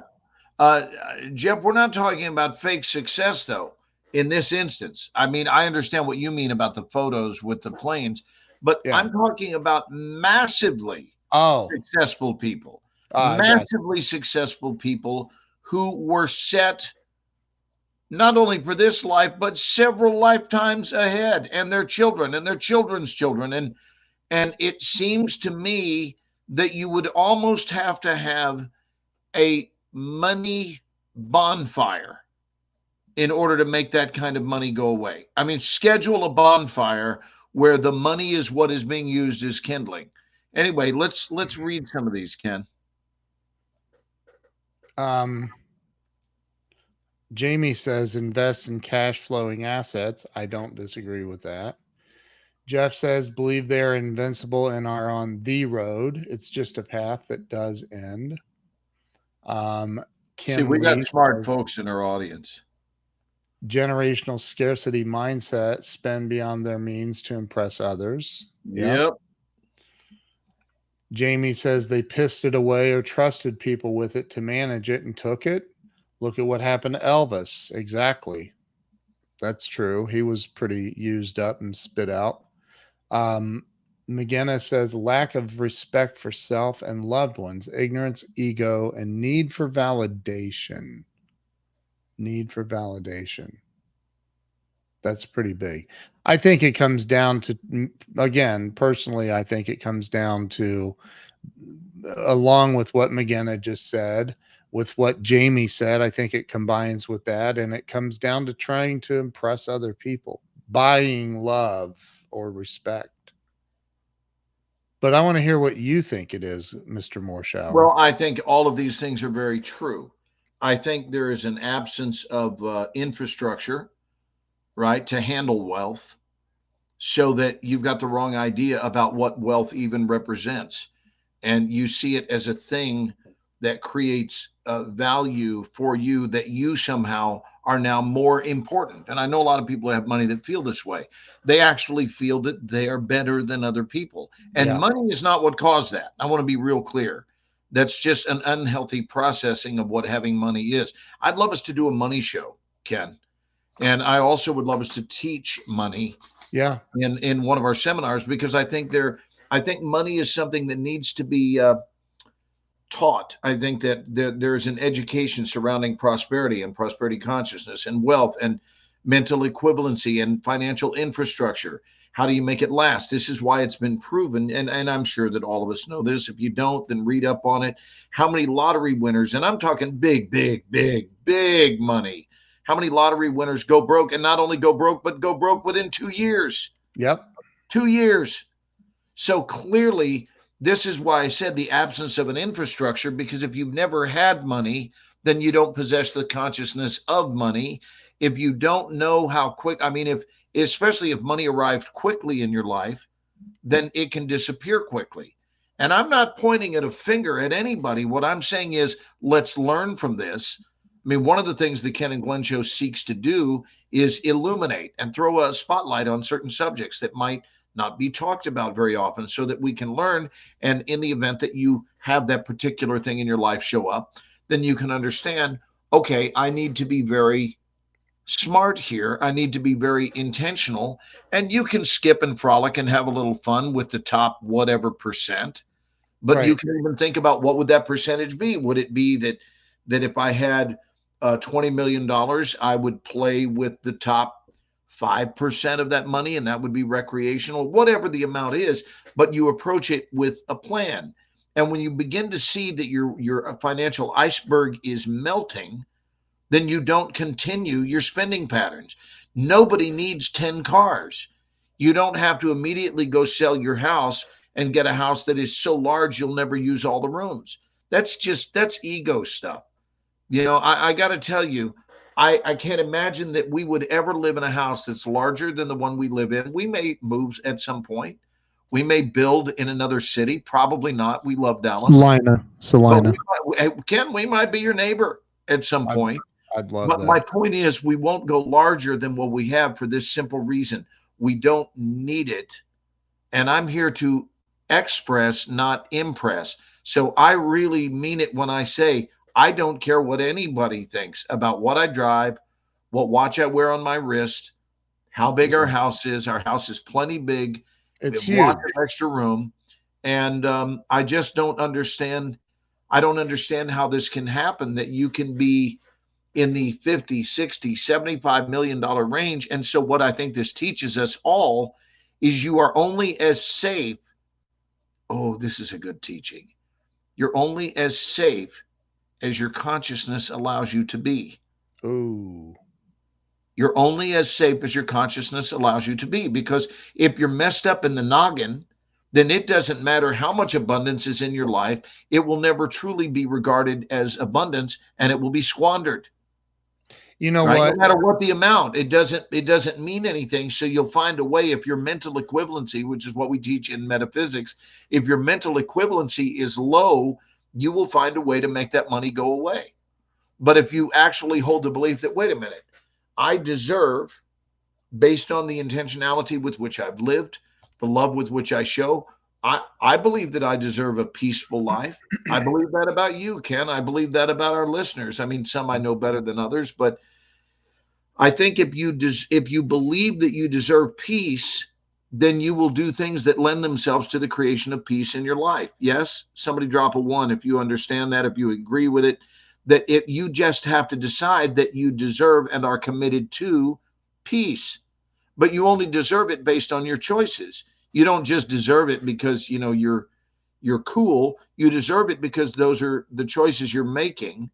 And so whatever money shows up in your life, then Yep. you know that you want that money to be able to protect and to last, so that you have options, no other reason, Right. but you want it to last. And so you're not into squandering it, and you don't need an entourage of 30 friends that follow you around everywhere you go until you go broke. But do you know why people who hit the lottery end up broke within the first few years, and it Well, doesn't sure, matter what because the amount is. they're making really bad choices Well, but with there's a spiritual reason. well, metaphysics would explain it with you don't possess the mental equivalency of it, therefore it will go away. So John Maxwell, you've heard of John Maxwell, I right? have. John I've teaches been in his something. house. You've been at his house? Yeah, Maxwell House. Come on, Ken. Oh my God. I'm pitching fastballs here, dude. Stay with me or at least That was try. a swing and a miss. That went right by me. I've been to his Um, house, Maxwell. So, oh my God. Jesus, Ken. So the McGanna, don't laugh at his jokes. It makes it worse. I'm kidding. That was funny. But he teaches something called the law of the lid. And I remember many Yes. years ago teaching this. Are you in talking therapy. about fleas? Well, that could be that, yes, but it's the same thing. You get to you're programmed to have a certain level of income that you're worthy of, that you should have, right? Correct. Be it maybe it's $1,000 a week or $2,000 a week or whatever it is, but they hit that. And so when somebody has this huge windfall of $100 million in the lottery, their programming's still there. It doesn't change it. Their programming does not change. I am $2,000 a week. That's what's running. And they're like, what is all this other crap? What is all that over there? That pile of green stuff.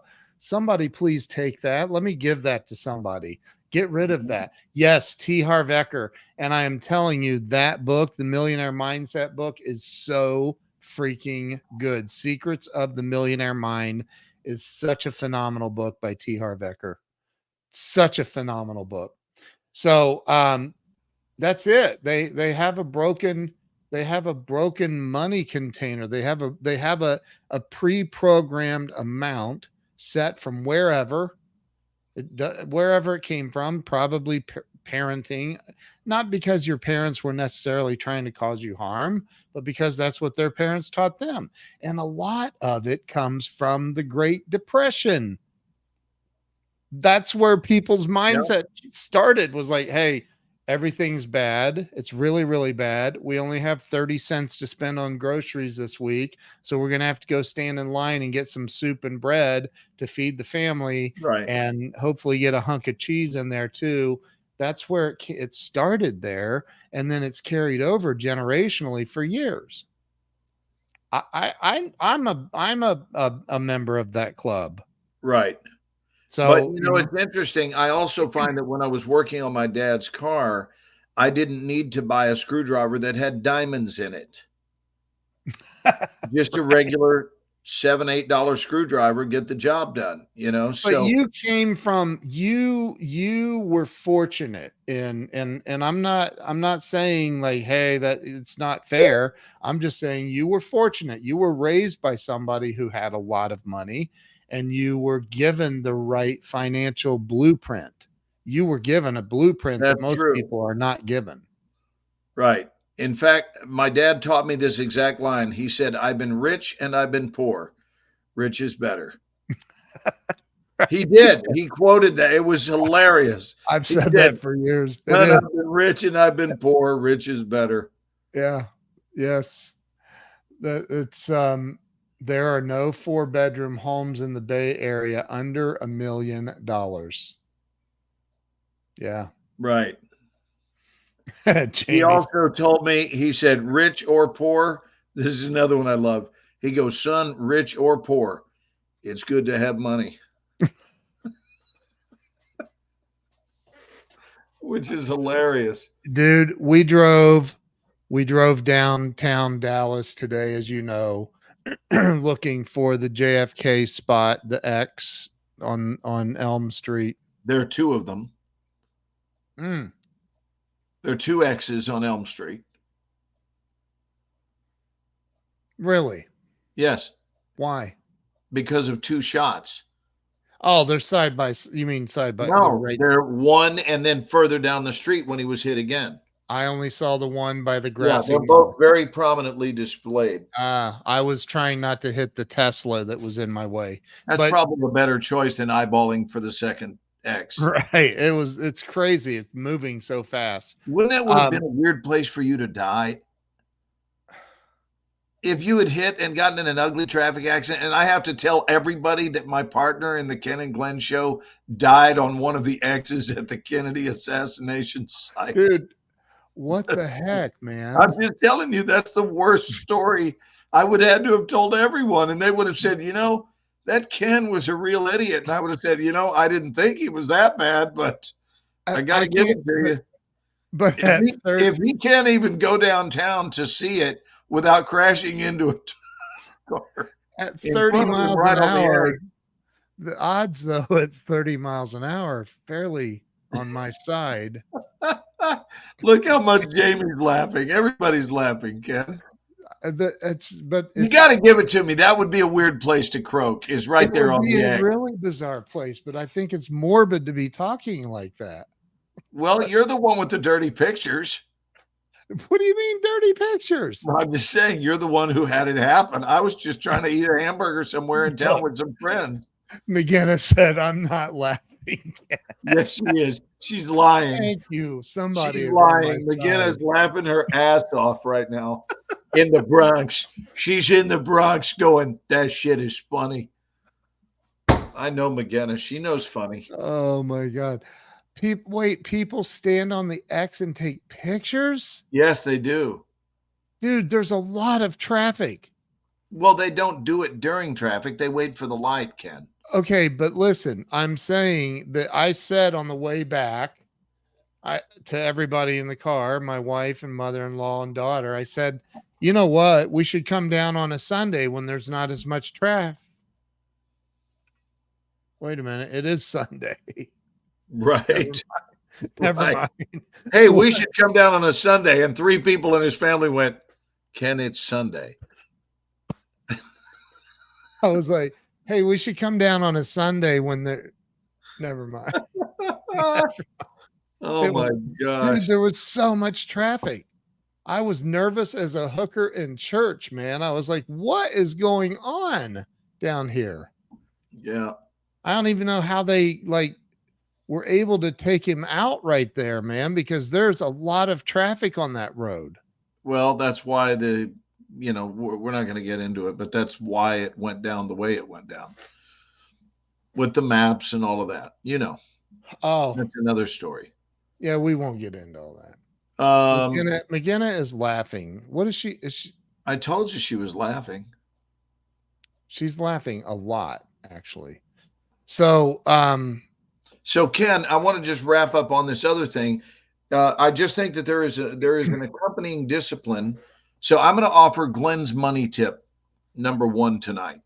I think you have to make a promise to your own financial future. I actually think you have to make a promise to the entirety of one's future that when certain things occur, which you do expect because life eavesdrops upon our expectancy. Dude, I have that written down literally right here. Look. You have life eavesdrops. Where is it? It's upside down, but it's right there. It is. Eavesdrops on expectancy. Yes, specifically our expectancy. Look at that. Right. I love it. So since life does eavesdrop. Look, if it's bad for my macro. Yes. Thank you. Yeah, if it's bad for me in the macro, chances are it's not good for me in the micro. I take notes when I listen to you, bro. Thank you, brother. But the idea is you can promise. Good night, Daryl.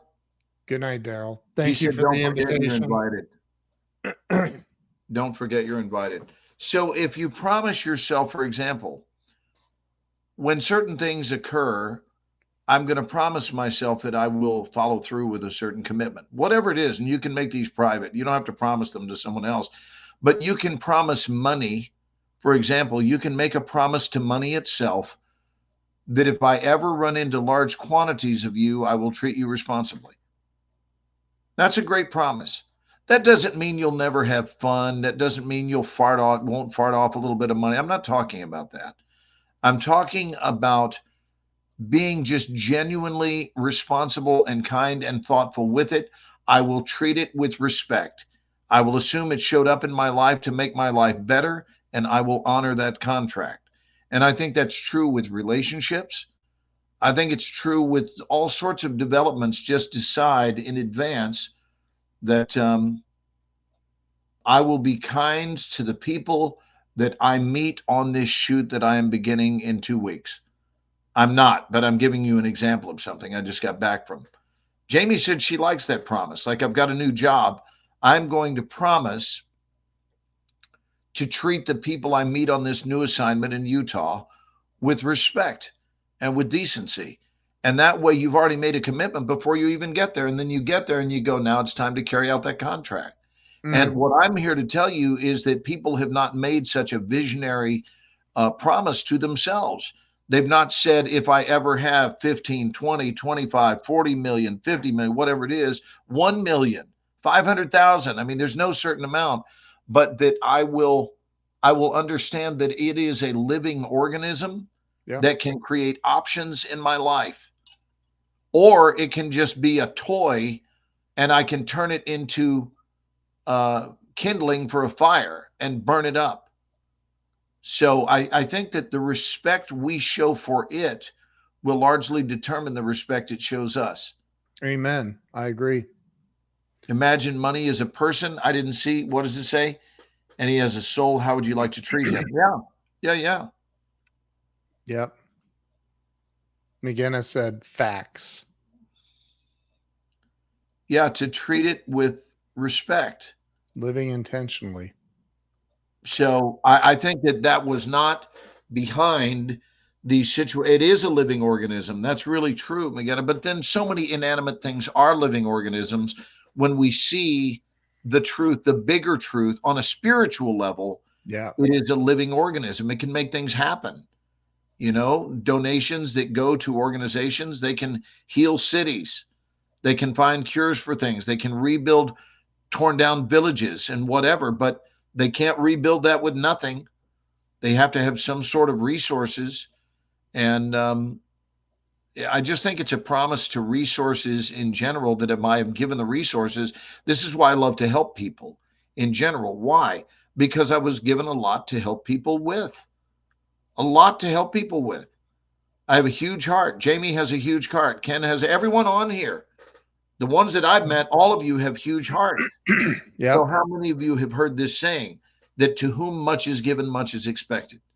Amen. Drop a one if you've heard that. To whom much is given, much is expected.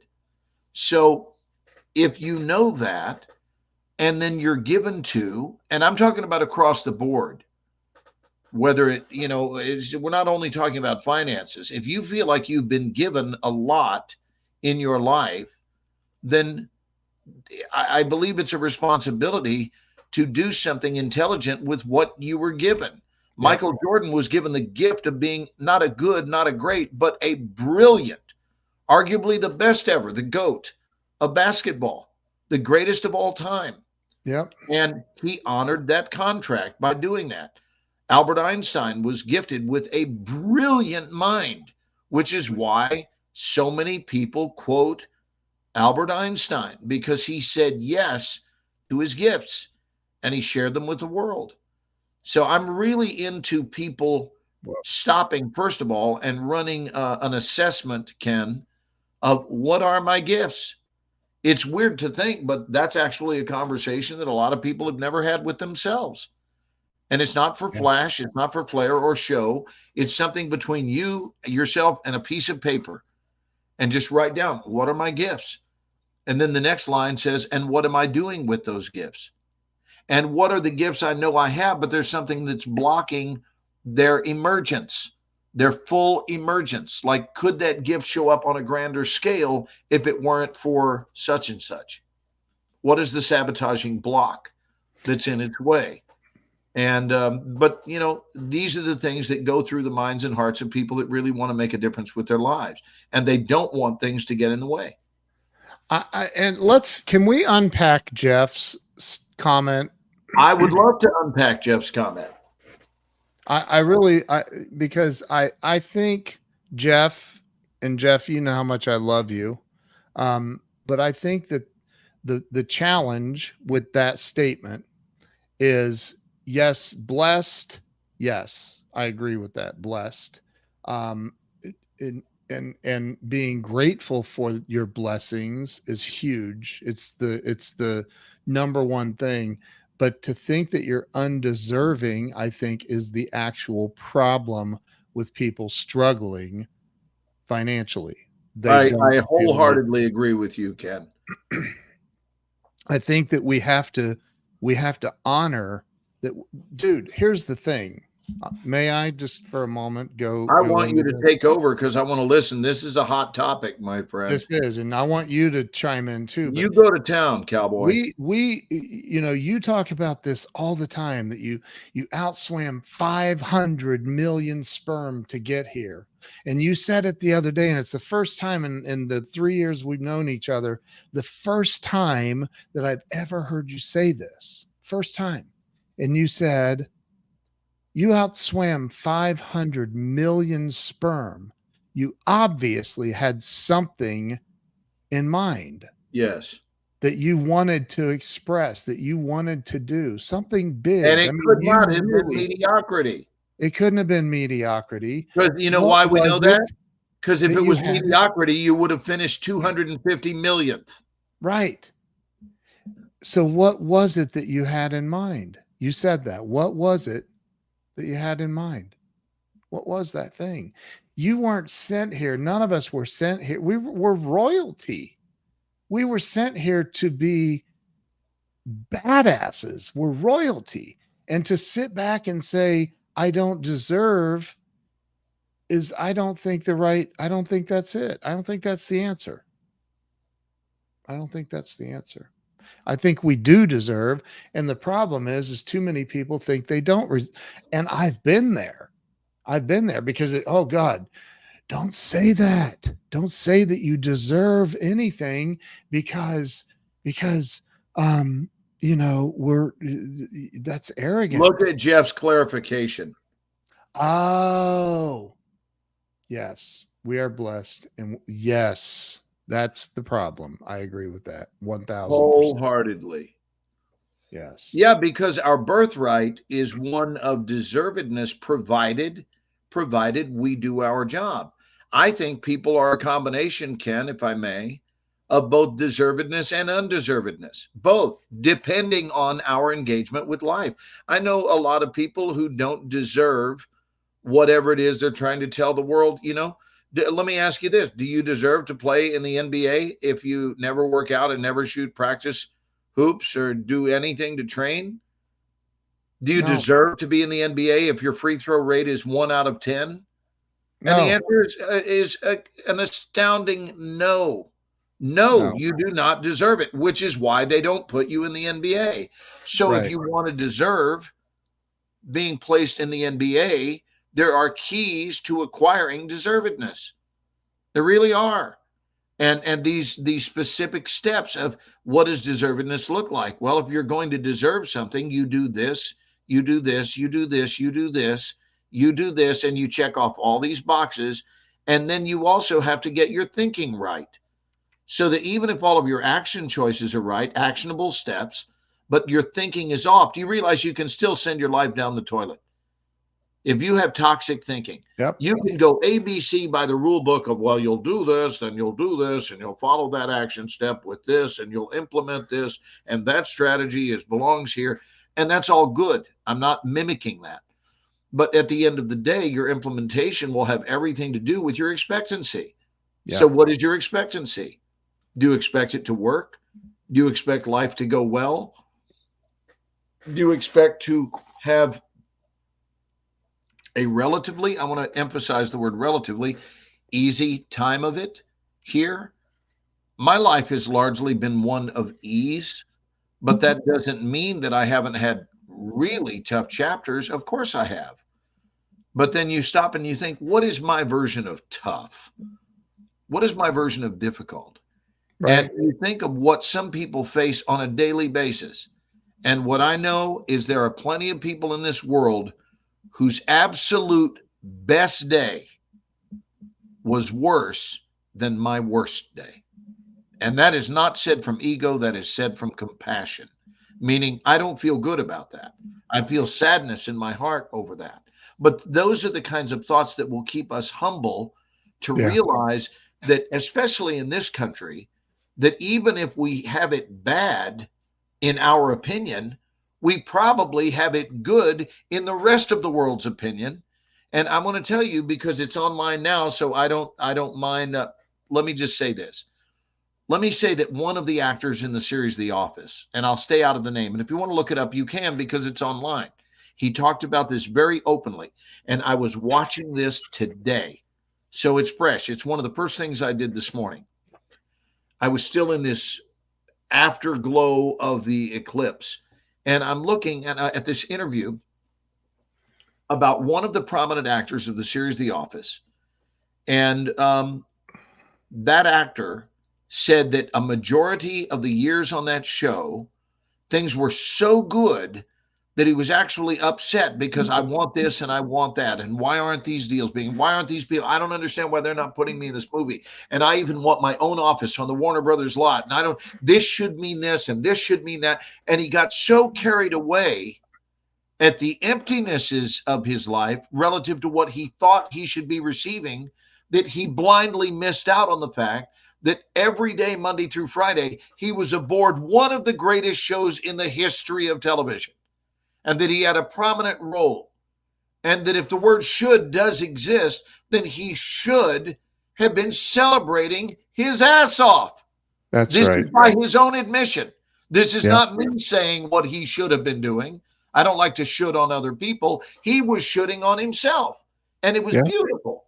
It was beautiful to witness his evolution, because he was saying, I blew years with all of this. And the word he chose is, he said, I was so filled with anxiety and angst, right? About this is wrong and that should be this way and this is unfair and that. And meanwhile, he missed the blessing. And then one day he woke up and he Yeah. just stopped in his tracks, and he was like, blah, blah, blah, blah, blah, blah. His life floored him. And he looked around and went, oh my God, I'm missing the parade. Oh my God, my life is wonderful. Oh my God, I dreamed of being an actor for a living, and I am one. Oh my God, I'm on a hit show, one of the greatest. It's watched all over the planet. I am so fortunate. I do only what I want. I'm paid well for what I want. I'm recognized and loved around the world. I mean, and he started into the gratitude groove instead of the complaining groove, Yeah. and it changed his whole life. And he said he's been happy since. So just know this, the money and the success in and of themselves, those will never be what makes you happy. Happy has to be a decision, and that decision has to be made before the additives. You got to go ahead and claim happy right now. Like, this Yep. is a great moment, this moment. Yep. And it was extraordinary. Jeff says, you are explaining my day today. That's awesome. Tell us more about that, Jeff. Tell us more, Jeff. Come on, Jeff. We talk a lot about, well, I do. I've heard you talk about this, the stories that you're running in your head, the programming. Like I've been there, man. And you and I've talked about, things. I mean, I was programmed to believe certain things about life, people, myself, and I constantly ran these programs. And it wasn't until I learned how to interrupt the programs and install new programming that my life changed. The number one thing is gratitude. And I remember hearing this woman, as you know, I have 21 years sober by the grace of God and a lot of personal hard work and development. And I heard this woman in these meetings I used to attend in a 12-step meeting. She would say, you got to make a gratitude list every day. I make a gratitude list every single. She was the most serene and happy person. But I used to think, she's full of shit. That's not true. That's not true. Because I was angry and new to sobriety and very sick. Did you lean in and say, clearly, ma'am, you haven't made a butt out of other people's business list?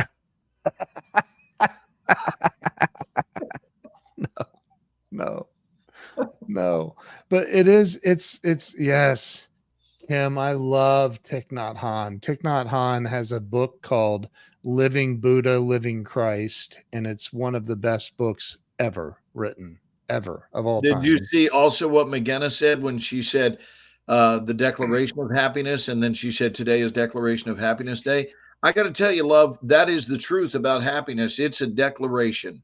You just declare that that is where you are, and that's what you're inviting your life to get on board with. Um, when my son gets grumpy, we stop and share three things we're grateful for. Yes, Jamie. So, Ken, I want to offer this visual. I offered it to someone today over at Sean's house. But this is something I've been teaching my students for years, and it is on the subject of perspective. Perspective. Okay. Perspective. And here is what has been revealed to me is the root cause of happiness. What, Glenn? Please tell us. We'd love to hear what the root cause is of happiness. All right. Well, since you ask, I'm going to share. And I think it is based on an assessment of your own trajectory. So let me Okay. explain. So here's the picture. You've got someone on this side of the screen that's walking along this way, right? And someone on this side of the screen coming this way. Both of them are people, doesn't matter if they're male or female. We could have one male, one female, both female, doesn't matter what their gender is. But they're coming at each other, and both people, stay with me, it's really cool. Both people, as they're moving this way, both people are several hundred pounds overweight. Okay? So one of them is 400 pounds, the one moving this way, and the other one is 400 pounds moving the other way. So we're doing this. And I'm in this assuming they're photo, not like 9 feet tall. no. So they are 400-pound people. This isn't a judgment about being overweight, kids. Relax. Just this is a great story about perspective. So they're coming this way, and this was whispered to me. I didn't read this in a book or hear it in a sermon. This was whispered out of many whispers I've heard, and so I wrote it down because I thought, wow, that's a great image. I'm going to write that down. And so I even improved the whisper by changing the weights. When I first started this teaching, maybe 25 years ago, both of the players were each 400. I revised it recently to where one of the players was 375. So this is good. Stay with. One of the players that's moving from this side of the screen coming across, they are 375. The other one here is 4.25. So the average is 400 pounds. You with me, Ken? I'm here. Yep. Okay. So the one that is 400.25 is smiling. The Right. one that is 375 is frowning. And you could say, okay, I'm puzzled by this because both people are largely overweight, but the one that's even heavier seems to be happy. And the one that's 50 pounds lighter is frowning. And I'm going to explain why.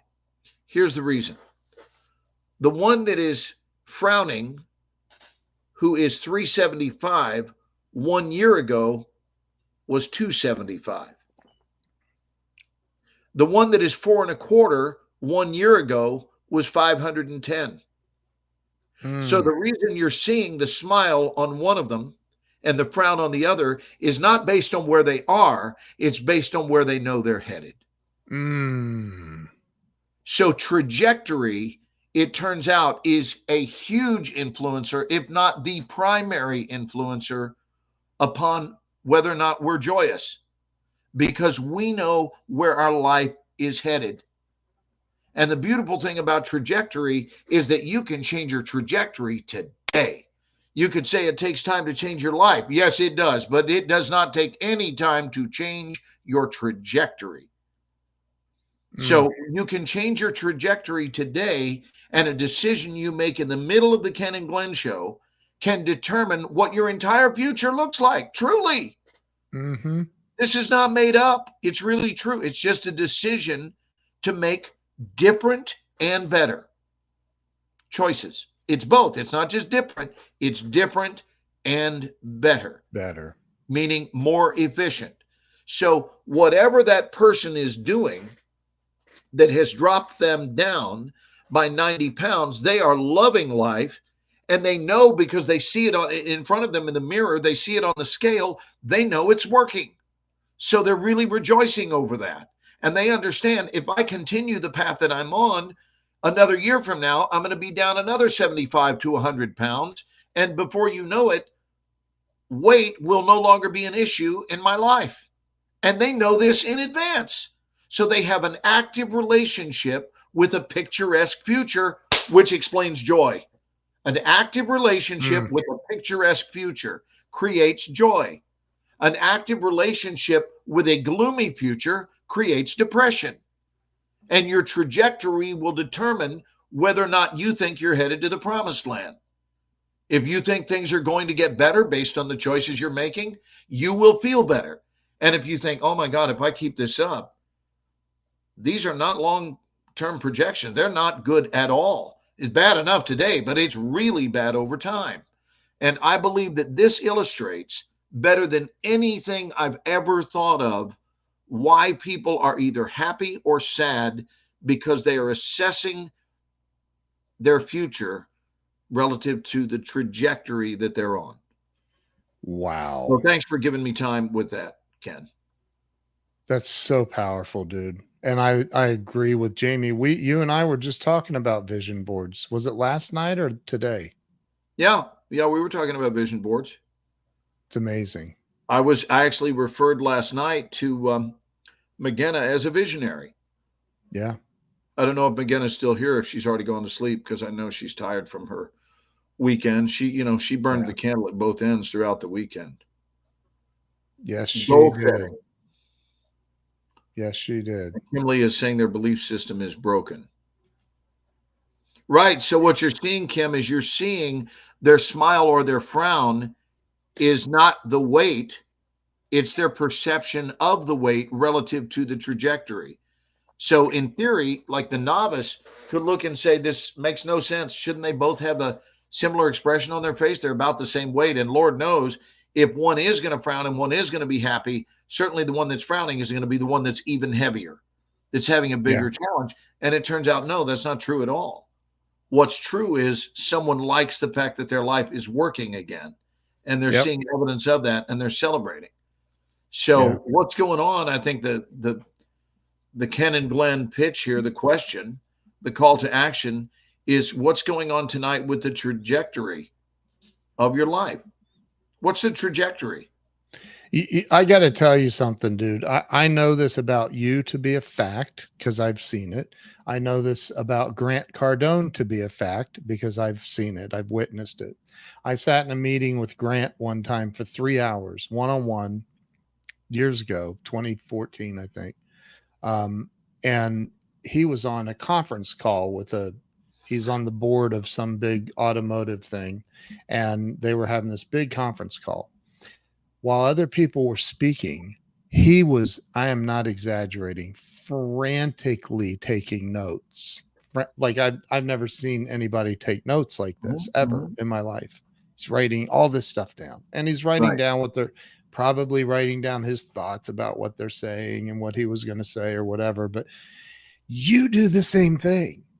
And then I've talked about Brian Tracy being on my show and the stuff he was saying, write it down. And Jamie just said it about the vision board stuff, which is a form of writing it down, if you would. Like people don't realize how powerful we are, that God made us this way. Well, because they've been led to believe otherwise. Yes. And so if you anybody watching, if you want to change your life starting right now, get out a clean piece of paper and start writing out exactly what you want your life to be, and take away all of your BS limitations that are there. Take them away, get rid of them, and start writing it down. And then tomorrow, wake up and write them down again. Write down what you want your life to be. Get a vision board, cut out pictures in a magazine, print them off the internet of what kind of house you want, car you want to drive, what you want your spouse or mate to be, whatever it is that you want to manifest and create in your life.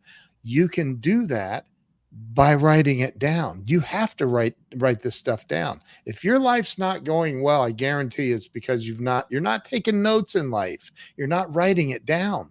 I see you do this literally all the time. You've done it since we've been on here tonight. I saw you writing some stuff down. You looked down when I was talking and you were writing some stuff down. You do it nonstop. Yeah, well, what you're talking about is a form, Ken, of measurement, right? So Yes. when we're writing, it's a form of measuring. We're measuring, and an unmeasured life is problematic, right? If we don't measure, there's really no other way to check results if we don't measure things. I mean, if you That's think right. about it, every good recipe, every recipe that is legit has measurements, right? And I got to tell you, if you can find a friend who is as honest with you as your belt is, Yep. have you noticed your belt never lies, I hate my belt. right? A lot of people hate their belt, but they hate it because it's so damn truthful. Yeah. But it's really true. We've got to measure. So we try an approach and we measure that approach. We measure what results were. You measure the stock market. You just measure.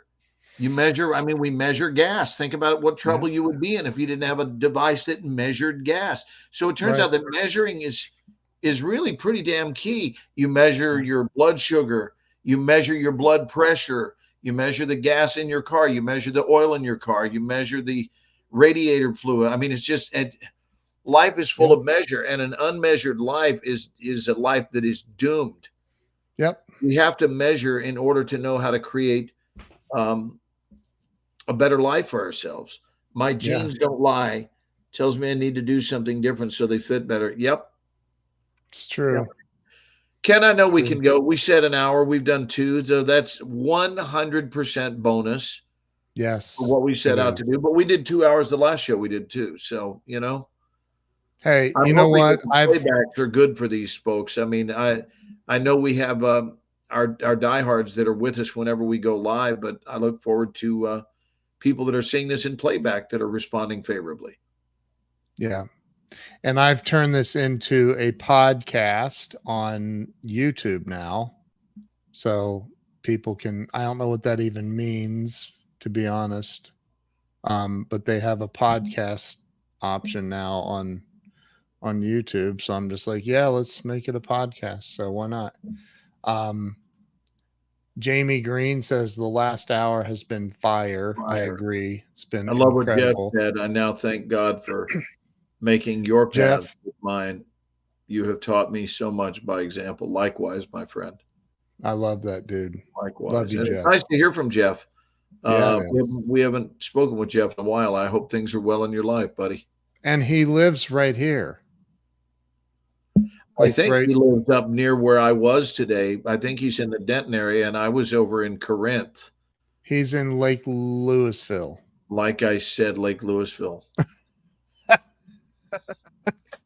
Aren't you fairly close to Corinth or Corinth? I think you said Corinth.